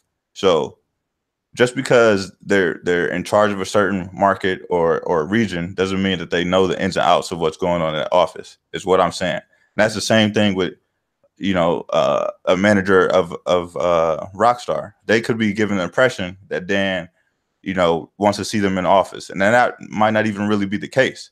But that's what the management is telling them, and Dan may not even know anything about that. So with this conversation of, you know, I mean, all these Rockstar devs speaking out, this is something that probably is being brought to his attention that he probably was not even aware of that was going on. You know, that's fine if that's the case. If they weren't aware that's going on, and now that it's become public, they're going to address it. I do know that they have made sure that there's no more mandatory overtime at the Rockstar Lincoln office. That's good. And especially considering that the vast majority of the employees who work at the Rockstar Lincoln office don't get paid for overtime. So that's even better. So, you know, now they're not, you know, working for free.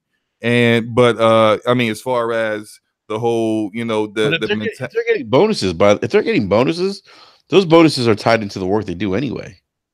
I mean, but that's, you know, of course, that's if they're still there when the project's over. Yeah, because then, you know, they don't get a bonus. But yeah, go ahead, man. Go ahead, man. So what I'm saying is that although we can't say for certain that Sam or Dan knew about that, but the woman who was that Jason Schreier was working with when he did an article, as well as the PR person that was there for what he said, the weird interview over like a video call with 5 people and the dude looming over them as these people were being interviewed, like that kind of stuff. Like, this is clearly stuff that they knew about, not Sam and Dan, but like the rest of management knew about, and tried to smooth over, try to make it seem as if it wasn't what it really was. I when I read the full article, that's the impression I got. And we got, you know, like people in the chat. Chief Tomei thinks Jason is look, you know, it's funny, and I'm not gonna get on you, Chief, but everybody believes everything that Jason Schreier writes until now. Why is that? That's funny. Like when you wrote about EA and BioWare, no one tried to discredit him and say he didn't know what he was talking about, or he was just doing it for clicks. When he wrote about Bungie and Activision, no one said that. Everyone was like, Schreier knows his stuff. He got his sources, and none of the people that he wrote about tried to say, oh, Jason Schreier lied on us. I think here's my opinion. Now that, you know, we come out with this, and now all of a sudden people want to say, well, you know, he's just doing this for clicks. He just wants to sell his book. This is all bullshit. Like, well, Slobo, interesting. I just want to kind of piggyback what you said, Slobo. I don't think he's doing this for clicks. I think what Jason Schreier is doing is giving us insight that we don't look. No one has ever really gone in and said, okay, how do these studios operate? You know, what goes into the kind of work? What kind of work goes into putting out these games? I mean, let's face it, these fucking games have bigger budgets than Hollywood movies. I mean, think about that. Mm-hmm. Think about the amount of pressure comes from being a publicly traded company. I mean, shit, Activision, even though, look, all stretching him in. You know what, Luca? Fuck you too.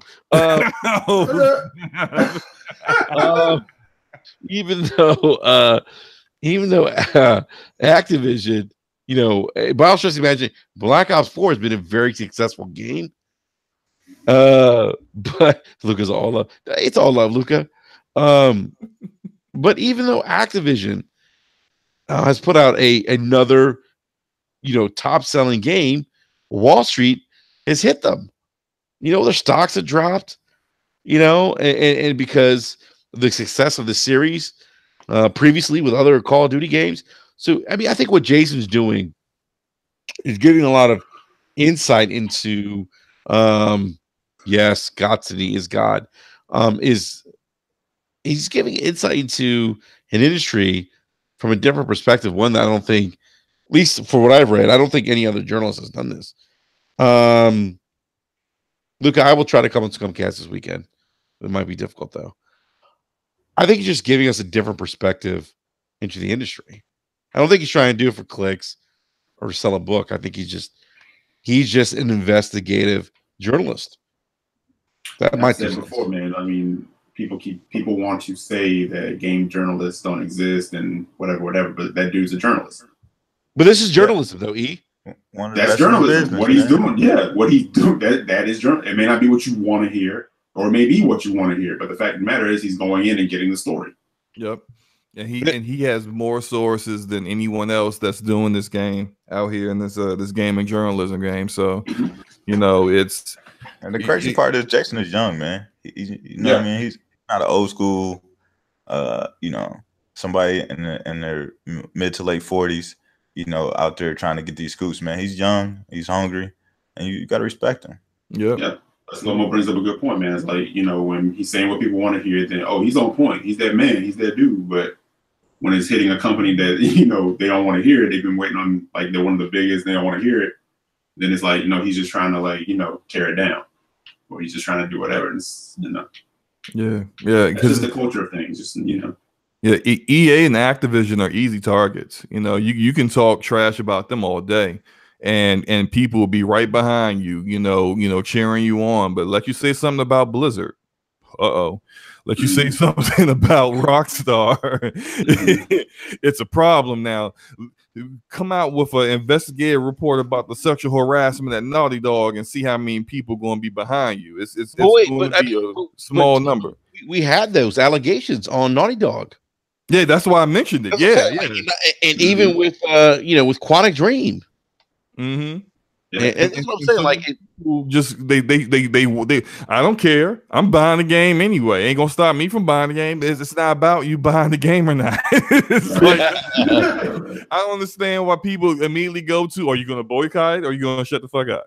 But Slow-mo, shut the fuck up. It's just like, no, it's not the point, you know. Slow-mo, we talked about this last week. Like, if you're gonna boycott, you gotta be consistent. Yeah. But I mean, the thing is that I haven't seen too many people. I've yet to see a single person in this community that, by the way, say they're boycotting Red Dead 2 over this. I haven't seen that, but I've seen plenty of people. This is what we're talking about with these lies.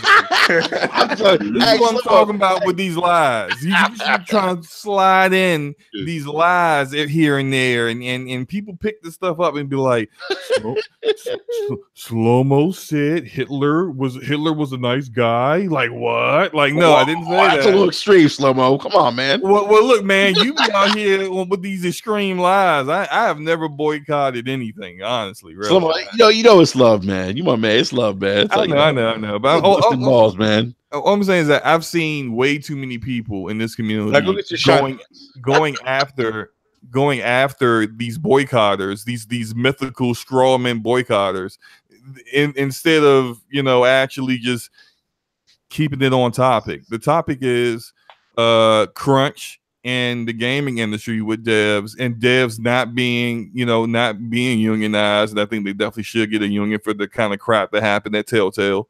And yes, I agree that with kind of stuff. And so, like, that's the topic, but people want to they want to always make it about themselves. Well, you know, this is the game I've been waiting for forever. And I you know, I don't like people talking about Rockstar. I love me some Rockstar. I suck a Rockstar, you know, dildo every night. I just can't.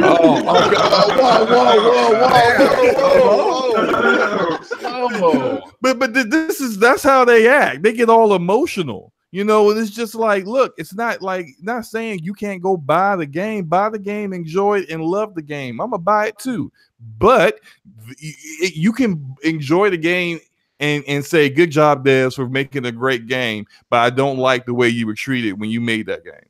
You can say that could be a full statement and there'll be no contradiction in it whatsoever. But people seem to act like you can't say that, and that's all I'm saying. Like, this article comes out and people are like, oh no, people complaining now about not getting credit. And they get, look, if you did the work, if you built like that town, I forgot the name of the town already. I know they renamed it. They said in the article how they had to rename a town because it was in a different Take-Two game. But if you built a town in the game and then, you know, your health started to wane because you've been working excessive amounts of hours for long periods of time, and your body ain't supposed to do that, and you had to bow out for your own health, and then you go look at the game that you helped create for years of your life, and see that your name's not even in the credits.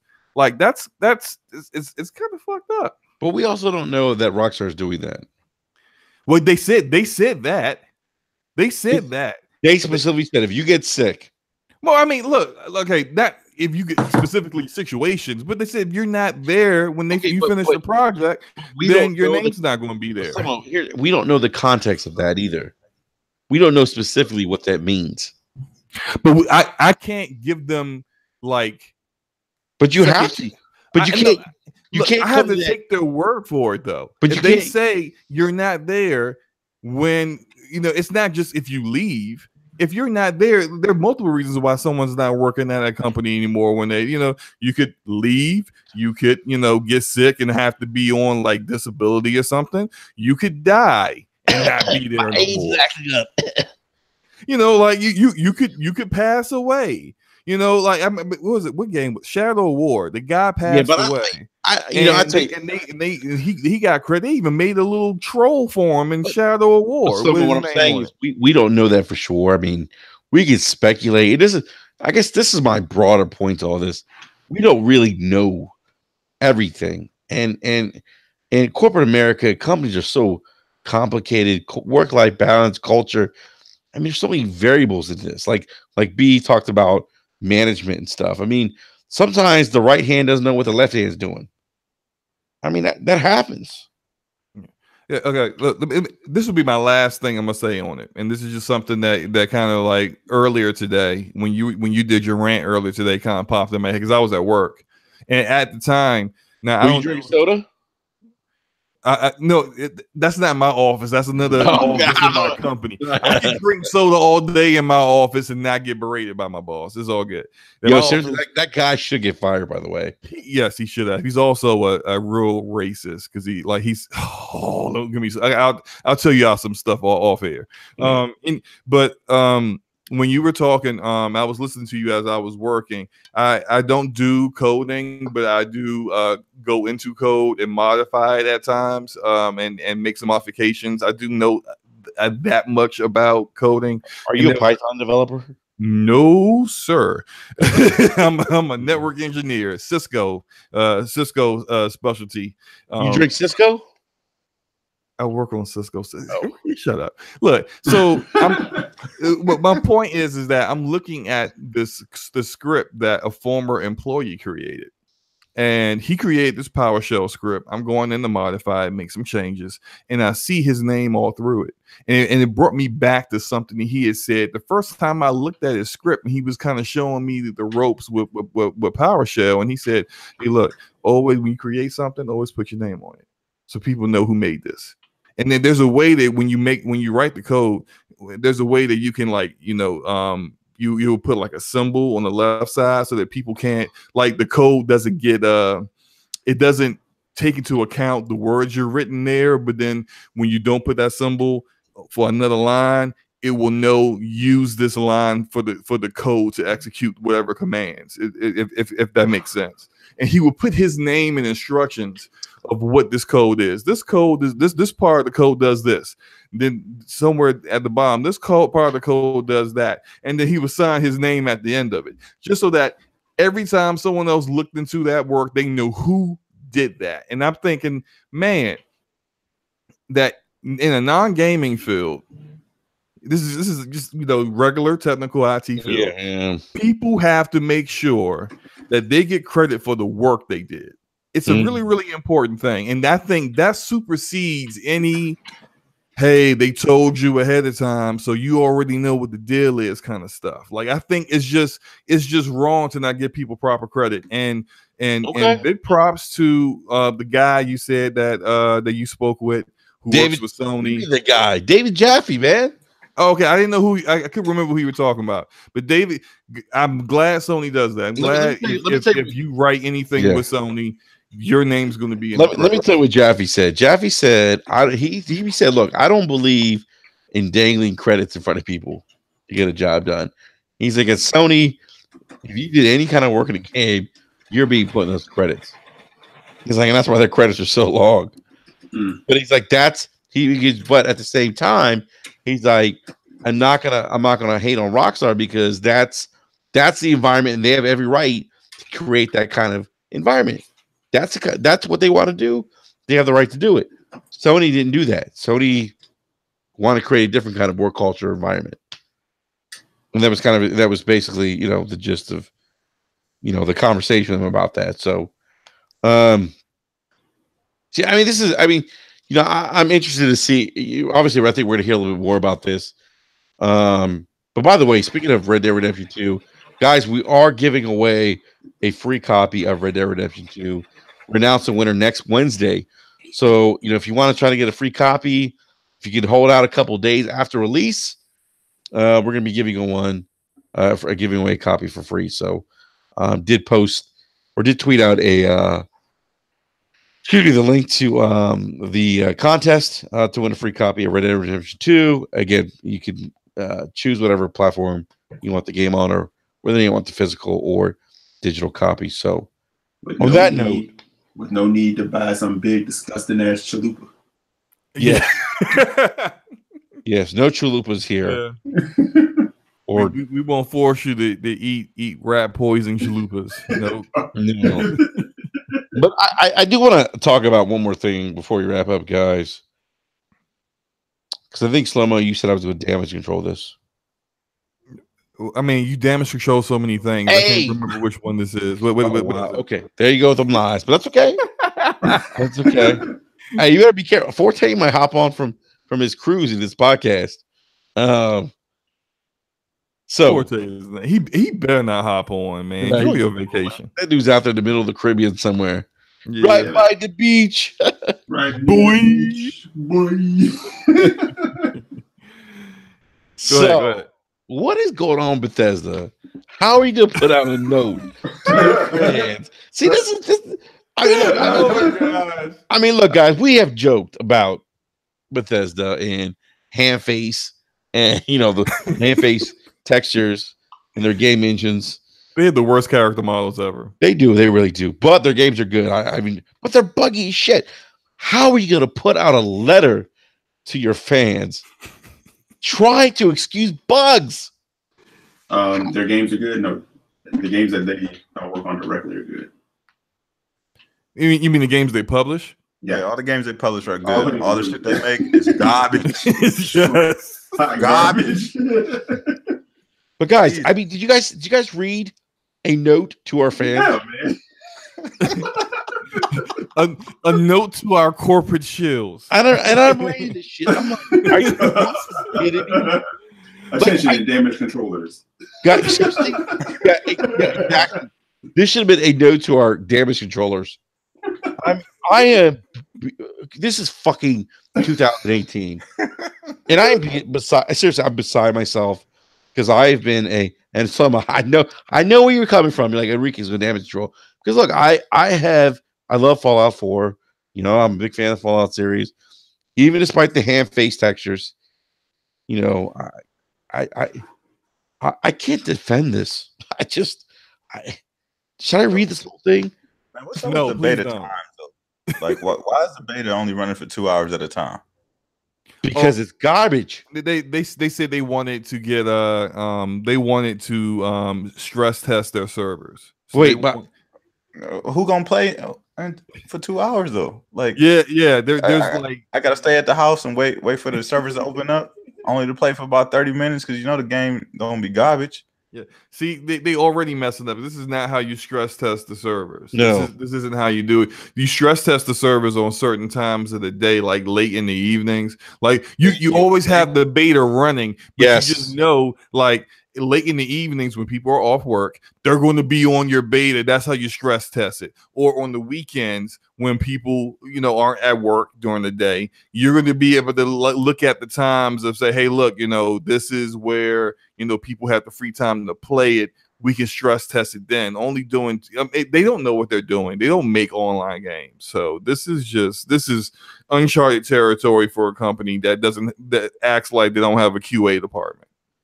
So Sam in live chat saying basically, if I understand this correctly, gamers complain about publishers not being transparent. Then when a publisher is transparent about what they're doing with the beta, they're scum. I don't think we're calling Bethesda scum. I just think this is a very interesting way of getting ahead, potentially, of negative feedback.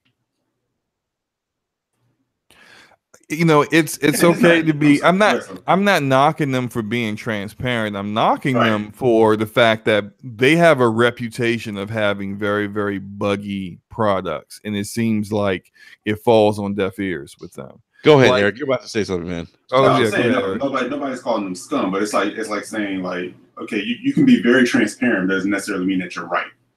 Doesn't necessarily mean that it's cool. Like I could say, guess what? I'm about to trip you and put you on the fucking ground. I'm being very transparent, but you may not like what I'm about to do to you. You know? Yeah. You don't have to like me. You don't have to like what I'm about to do to you, but I'm being transparent. Hey, I was being transparent. Yeah, you know what I'm saying? You gotta give me credit for being honest. Right. You know, they can be transparent, that's cool, but you don't have to necessarily be like, well, that's all good, you know? But Bethesda does kind of get passes. Well, I mean, that's kind of passes. I was kind of shocked because, you know, their games have been. I mean, when they as we talking about, you know, when they publish games, the games aren't as bad. When they're releasing them themselves, they're buggy. I mean, this is a trend. And my frustration as a gamer is, come on, guys, you guys are making a lot of money. Why not fix some of these things that probably can be fixed? You know, and I look at this and I read the statement. I'm going to read some of it real quick and give you my thoughts when I first read it. But when I first read this, and the opening line is, as a development studio, we have taken a lot of journeys. They have.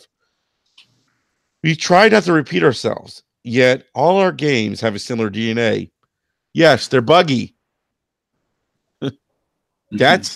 I mean, look, I've been playing with a Bethesda game since was the first Elder Scrolls Daggerfall. And that shit was buggy. I mean, this is a common theme. And so when I read a note like this, it seems to me that it's more about getting in front of the potential backlash from gamers, from reviewers on a game that you have a lot riding on that's releasing soon. So, I don't know. B, do you have any thoughts on this, man? Nah, man, I don't care about them trash ass games. Can I say something? Talk to me. All right, come out, man. Any thoughts on what Sam said? Because I thought Sam brought a very good, interesting point up. No, I mean, I think you know, like he was saying, it's I'm cool with them being transparent. You know what I mean? Trying to get ahead of the game before people start you know, really trashing them and talking real bad about them online. But it's just like, you wouldn't have to do this if your games wasn't always the same. Why is every Fallout game buggy as hell? Why is every Elder Scrolls game buggy as hell? Like, there's no excuse for that. You know what I mean? Fallout 3 was one of the highest selling games ever. So why did Fallout 4 come out and was still buggy? Look, a lot of people don't know this. No excuse for it, especially as long as they put the damn games out. Mm-hmm. Yeah, look, a lot of people don't know this. I had the opportunity to QA Fallout 3, and that shit was buggy. And the full retail release wasn't much different after the QA. Oh no, I mean, look. So I mean, this is 10 years ago. Right. Actually, more than 10 years ago, about 11 or 12 years ago. I mean, so this has been my experience with them. Go ahead, E. I'm saying people still you still enjoy the games, like, you know, when it comes. I mean, they have a legion of fans for a reason, but it does get to a point where it's just like it is okay to go back at them and say this is no longer acceptable.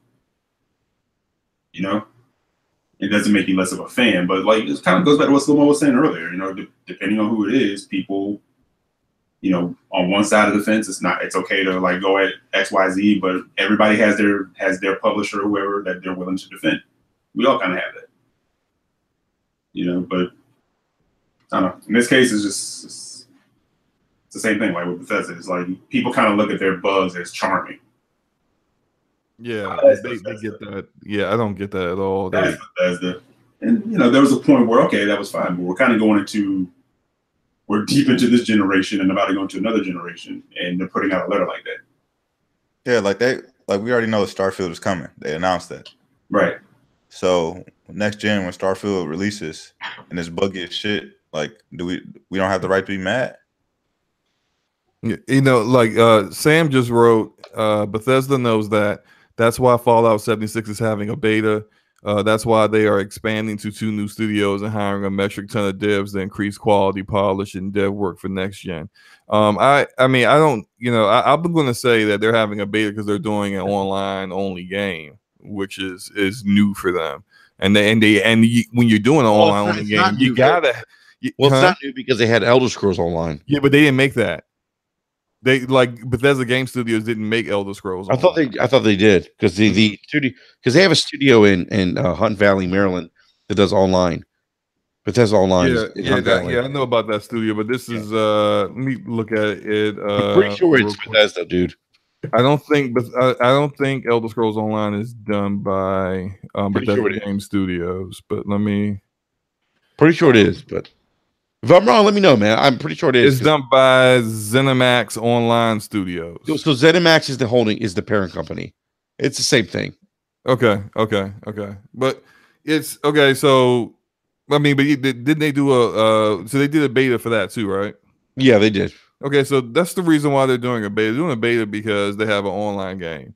It's really not because they're trying to make sure that the quality of this game is better than their previous ones. And then if you look at the whole lore issue with Fallout, you know, that came out last week where people are like, why is the Brotherhood of Steel in this game? You know, it messes up the timeline and the way the story's done. And I was really, I'm not even a Fallout fan because I don't like I'm like B. I don't play these trash ass games, but but I love story driven games. I love RPGs, and it really kind of irked me. Their response to that was just like they feel like essentially we reserve the right to retcon what we want with our IP, and we don't really feel that we have to be beholden to whatever was written in Fallout 1 and 2. And I'm just like, are you serious? Like, this is like the disrespect to your fan base that continues to fix your games for you with their mods. Like, how? Like, are you serious? Like, that really irked me because they could have clearly. To me, it just shows to me that they didn't know.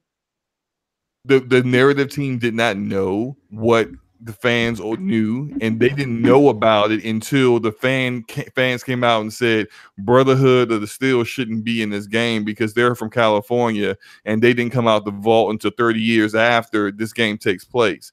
They didn't even know that themselves, and they're not going to go and do a bunch of crunch to fix that little thing. They're like, you know what? It's in there. Oh well.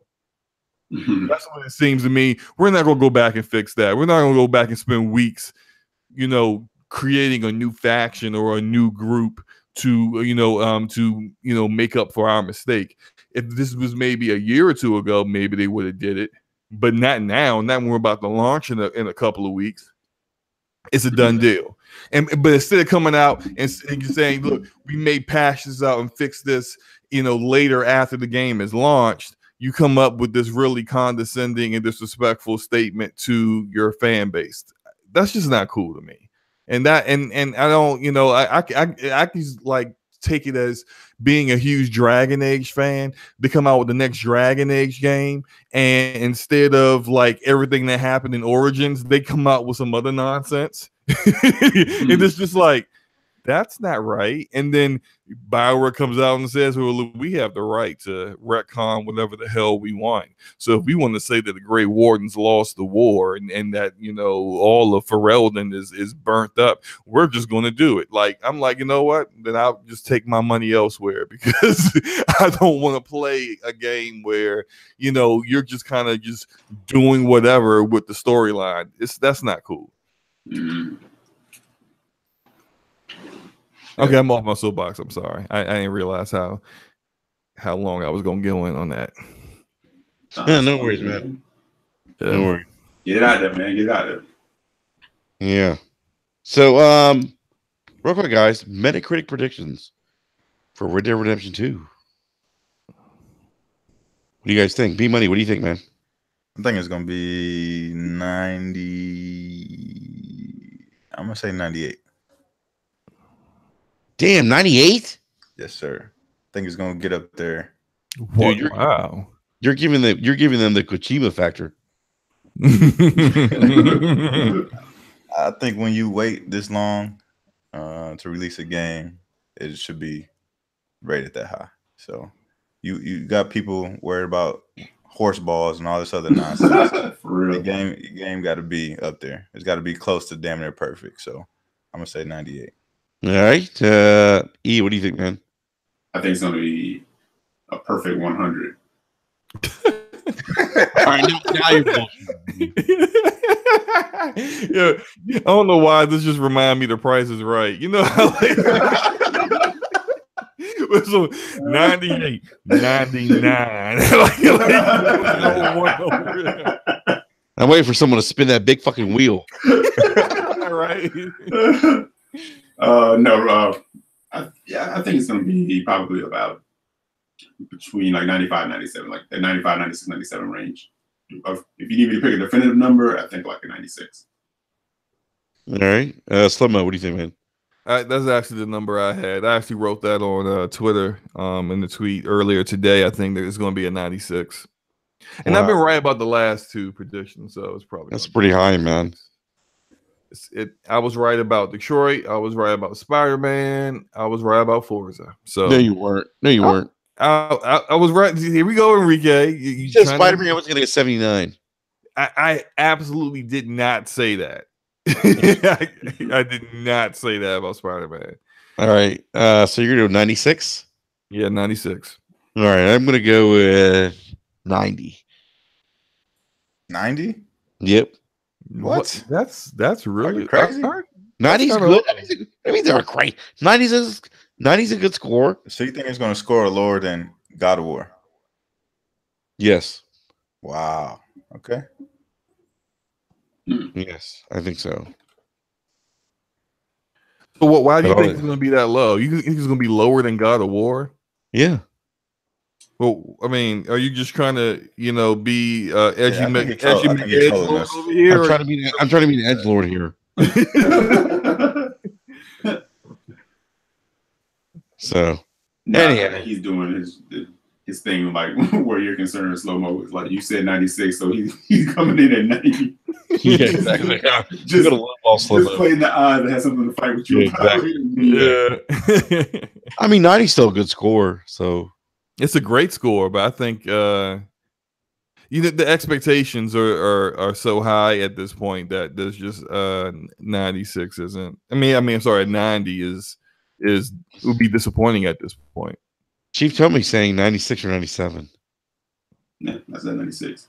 I think he's looking at that shot of adrenaline, like for the hype. Yeah. I mean, it could, but then maybe the hype could bring it down a little bit. Do you guys think it'll be game of the year? It's hard to say that without playing it yet, but yeah, yeah, you can't say that without playing it. I mean, there's been so many great games. This year's been like the best. To me, this year is probably been the best year. It unlocks at what at midnight tomorrow, right? Or 3 hours early if you pick it up. Well, I'm going to get it. I'm actually going to be streaming it live on Twitch at when I pick it up at 9. All right, so that means about 7 a.m. people will already be claiming it as their game of the year. Right. Pretty much. Yeah. Hey, I bet you when I turn it on and I see the credits, I'll be like, "Game of the year." Yeah. When I mount that horse, game of the year. Yep. People go quick. People go quick, man. And usually by the end of the game, they're like, it's like hype in the beginning, and by the end, it's like they can't stand it or something happened, and it's just like I've seen that a lot. Did they ever come out and confirm how long the campaign was supposed to be? Oh, I know, like for a while, they were saying like 60 hours, but I don't know if that was the complete campaign, the collective and everything. Yeah. Hey, did you guys see this? This came out not too long ago that Game Informer says Microsoft is announcing plans to expand Game Pass to PC. Yeah, I saw there was an article on that earlier. What do you guys think about that? Oh, that's how you get to that 2.1 billion. yeah. I mean, Yeah. it kind of falls in line with everything else that they're doing.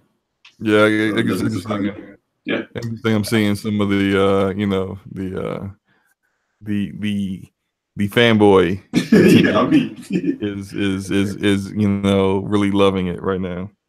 I think with them doing that, man, just touch that PC market. I think that they'll really have to boost the library though. I think they'll have to get past 100 games. I think. Yeah. I would agree with that. If they could get, because once you get to PC, you can court like more developers. I think so. You should be able to get like every indie that releases or every big indie that releases should be there day one. Yeah, that's going to be really interesting for them. I think it will really make the Windows Store a more, another thing that they can try to hold over, and help them kind of combat Steam. And I think they really need to work on the Windows Store. From what a lot of people say, it's really needs a lot of work and is really buggy and not very stable. But having Game Pass on PC, hey, why would anyone be surprised by this? Because like when they come out with their xCloud, Game Pass is going to be available to use in that. Why would it not be on PC as well? They on every single, if you have Game Pass, on every single platform, even your phone that they want to allow you to play Xbox games, Game Pass is going to be available on that. So I don't know why people are acting like this is like, oh, this is why Xbox is obsolete now. They're not going to make Xbox no more. Like, come on. I think when they do that, though, I think they will probably hear a little bit of an uproar from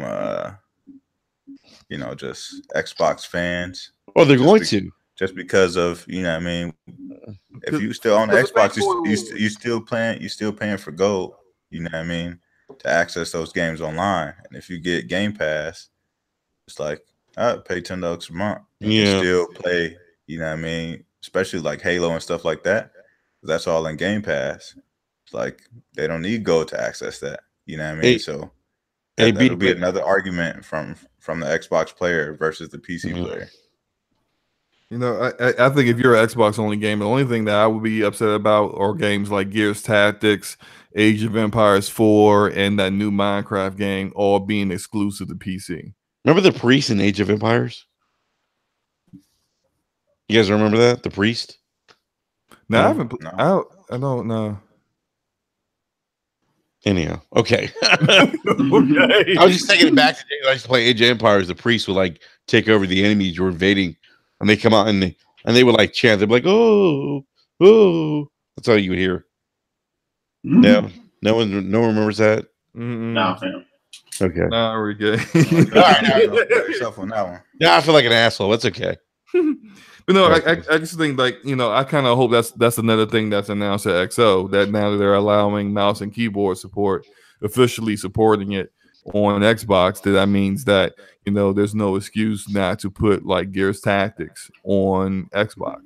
Yeah, I want Gears Tactics. Yeah, I want that too. And I'm not building my PC yet, so I would like to play it, and I like to play it on my Xbox. So make it happen. Make it happen, Captain. Make it happen. By the way, so much, I'm gonna play that janky ass Gears Pops game. But by the way, Enrique, look in the chat. I'm sorry, not the chat in the podcast. Look in the Twitter chat. All right, hold on. Yeah, what about it? I don't see anything.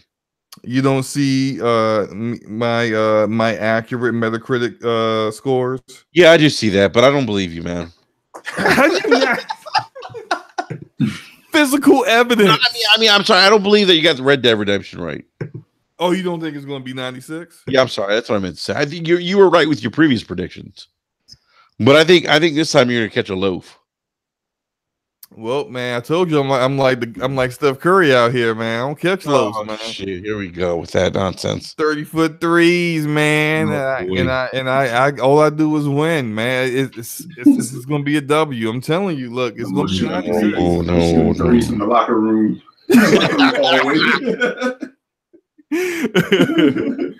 Shooting threes from third row. Oh, don't do that, Slow-Mo. Don't do that. Don't do that. Hey, by the way, real quick, Battlefield 5 Battle Royale won't launch until 2019. I told y'all, man, EA is fucking up my beloved game in Battlefield. EA is messing up. You guys, I don't even know if I can buy it now, man. I B, don't let me ask you understand something. what the hell they're doing. Do you think it has something to do with the success of Black Ops? No, I just think they weren't ready to release this game at all, and that's why they're releasing it in piecemeal. Yeah, They're trying to please the investors. Because their original direction of Battlefield 5 was something totally different, and then they heard the outcry of the fans, and they're like, "Yo, what is this? This is not accurate to the error." And so they went back and changed like a bunch of stuff, took game modes out, and they're like, "Oh, well, we're gonna give you guys everything for free because we don't have the premium pass anymore." And now we're getting game modes, 4 or 5 months after the game releases. It's fucking ridiculous, man. Yeah, everything EA is doing is ridiculous. They lost 40 devs. They've lost 40 devs from DICE. They lost like the guy that was heading DICE up. They lost Jade Raymond from hot. She is pretty hot. They lost her. They lost. They're losing devs left and right from BioWare. Like, what's happening? What is going on here? It's EA needs. But here's the thing, man. If they're making money, they don't care. At the end of the day, if they're making money and profits, they don't care. I think they're gonna hold an L in this Battlefield, though. Yeah, they are. They've taken L's on like every game that has released since Battlefront 2. Honestly, shoot. Before that, since Andromeda. And that was a travesty. Like how? Yeah, I mean, we'll see. I mean, that to the Mass Effect series, man. That's yep. Like EA just said in chat is so true, man. Like I was looking, like just through some of my game collection and looking at the games that came out through Visceral. Yeah, I'm just like, that's some stuff, man. Yeah, man. I'm like, you get none of that now. Yep. Yeah, I mean, I'm really worried about Anthem now. This is just. Yes, Anthem might be a banger, man. I hope it is. I want Anthem to be great in so many ways, but I'm just so scared, man, that it's not gonna be. See, I think it is. I'm not like, I know people, have like the feeling about Anthem. I don't have a good feeling about Anthem. I don't either. Actually. I really don't, because I mean, if Anthem's supposed to be this game changer that's supposed to rival Destiny and do all this other stuff, they wouldn't be shutting up by that game. And I'm not saying we need to have everything up front. Sometimes I think too many devs talk too much about anything, but they're not really saying much about the game at all. It's supposed to be like this big major game. Well, do you follow Mark Dara? You know who he is on Twitter? He's one of the team leads for Anthem, and he works with BioWare. Mm-hmm. He has been since July tweeting a lot. Basically, he started this big Twitter thread, and it was just like, ask me any question about Anthem, and if it's within my ability to answer it, I will. Mm-hmm. And so he's been dropping a lot of nuggets about the gameplay, and of course, he won't say, every question I've asked him, he hasn't answered, because all of my questions are real, like, are you guys about to get shut down? Kind of stuff. Are you losing your job? I want to do this right now. He hasn't answered anything like that, but he has answered gameplay questions. He's talked about, got into the minutia with some stuff. Matter of fact, that's the guy that I sent you guys the tweet about, where he kind of came out with some information that BioWare might be doing a Dragon Age remaster of Origins. Yeah. And then it really got people like hyped when Casey Hudson retweeted with the side eye thing, like kind of like, why you talking about this? We ain't supposed to be talking about this yet, kind of deal. It was just like, oh, okay. So like, but that's the dude. He's been the only source of information about what this game is about. And I've said this before. My concern with Anthem is it's not your typical BioWare game. Where it's got like the way they're doing the story isn't anything. There's no romantic interest. There are very little narrative like paths for dialogue. That's not your typical BioWare game, and that's kind of going against what their loyal BioWare community is looking for. Like even with Andromeda, it's so like 4 million because you got some really loyal Mass Effect BioWare fans that was going to scoop it up regardless. I don't really see them kind of doing that with Anthem because it's not the kind of game that they're used to. And then it's also not being different enough for the Destiny community, the Division community, the Warframe community, the Overwatch community, for these other, like for the kind of gamer that will play a game all day, every day. That's the kind of gamer you want for a looter shooter. I don't think Anthem is different enough to get these people to drop the game they keep playing every single day to play it. And I don't think they're providing anything. They think they made a very big mistake by trying to make it too much like what their competition is doing, and not being a looter shooter, but a BioWare looter shooter, where this is going to have the best story out of all these looter shooters. I don't see that. And so I think that's kind of like the big worry that I have. And I kind of hope that's not the case, because I really feel like if this game bombs, BioWare is going to be going to get Thanos snapped. It's just going to be dust. And I really hope that's not the case, because they're still my favorite dev. They have some of the best games I've ever played they've made. And I really don't want it to turn out like that. Yeah, I mean, that would suck, man. I mean, I think I agree with you, man. One of those rare occasions. Yeah, you know, it's a broken clock is right twice a day. Those are the two times that Enrique agrees with me. So. All right. So on that note, we're gonna wrap up tonight's podcast. I want to give a shout out to everyone in the live chat. Thank you guys for stopping by. And hey, just remember, guys, we are giving away a free copy of Red Dead Redemption 2, which releases this Friday, and we're going to announce the winner next Wednesday live on our podcast. So on that note, B Money, where can people find you, man, if they want to follow you? Yeah, man, you can just find me on Twitter at BMoney101, or in any of your local game platforms. I'm on there at the same tag. So come and hang out. Awesome, man. And E. Jackson, what about you, man? Yeah, you can find me on Twitter, EC Jackson with an X, and also on Saturday nights on the Gaming Perspective at 8 o'clock. AKA E. Jackson, AKA Trick Daddy. Okay, we can roll with it. Just go with it, man. Just go with it. Go with it. All right, and Slow Mo representing the Scumcast. Where can people find you, man? You can find me on Twitter. Besides the bread aisle. Never in the bread aisle. I'm always on the never mind. I'm not. I mean, I was about to get that. Wow. We was about to get I know exactly what anyway, look.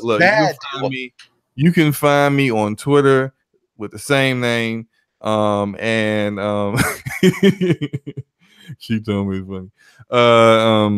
And on Scumcast at man, Luca keeps changing the time. I think it's probably gonna be like 4 p.m. Eastern. I mean, it depends whether she's hungover or not. Yeah, sometime in the afternoon on Saturdays will be Scumcast, where we get real scummy. But it's all a lot of fun. So yeah, just check us out.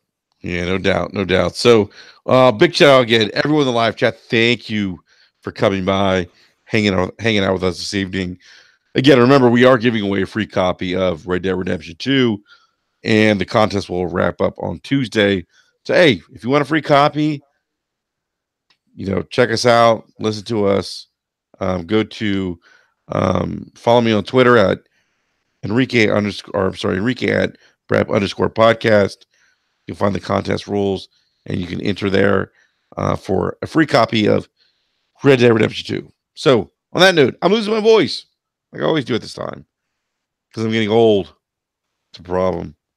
Dude, you know what's crazy? I'll be 42 in a couple of months. Wow. Hey, easy there, buddy. You're not that far behind. Hey, look, man. I'll be 38 in a couple of months, so I at least got some years back on you. Not many, man. Not many. So, anyhow, all right, everyone. We'll be back next Wednesday night, 9 p.m. Eastern Standard Time. Remember, 42 is a new 60. Really, man? Come on, man. Kind of charade, man. What kind of hop to the tail end of the podcast? Oh, man. That's great. 42 is not the new 60. 42 is a new 32. There we go. So, on that note, we're gonna have Trick Daddy on next week, and we'll see you guys next Wednesday, 9 p.m. Eastern Standard Time. Everyone have a great gaming week, and I'll be streaming Red Dead Redemption 2 tomorrow night. Peace. Peace. Peace. Peace. Peace. Peace. This is the after hour section, E. Bitches I used to fuck. Get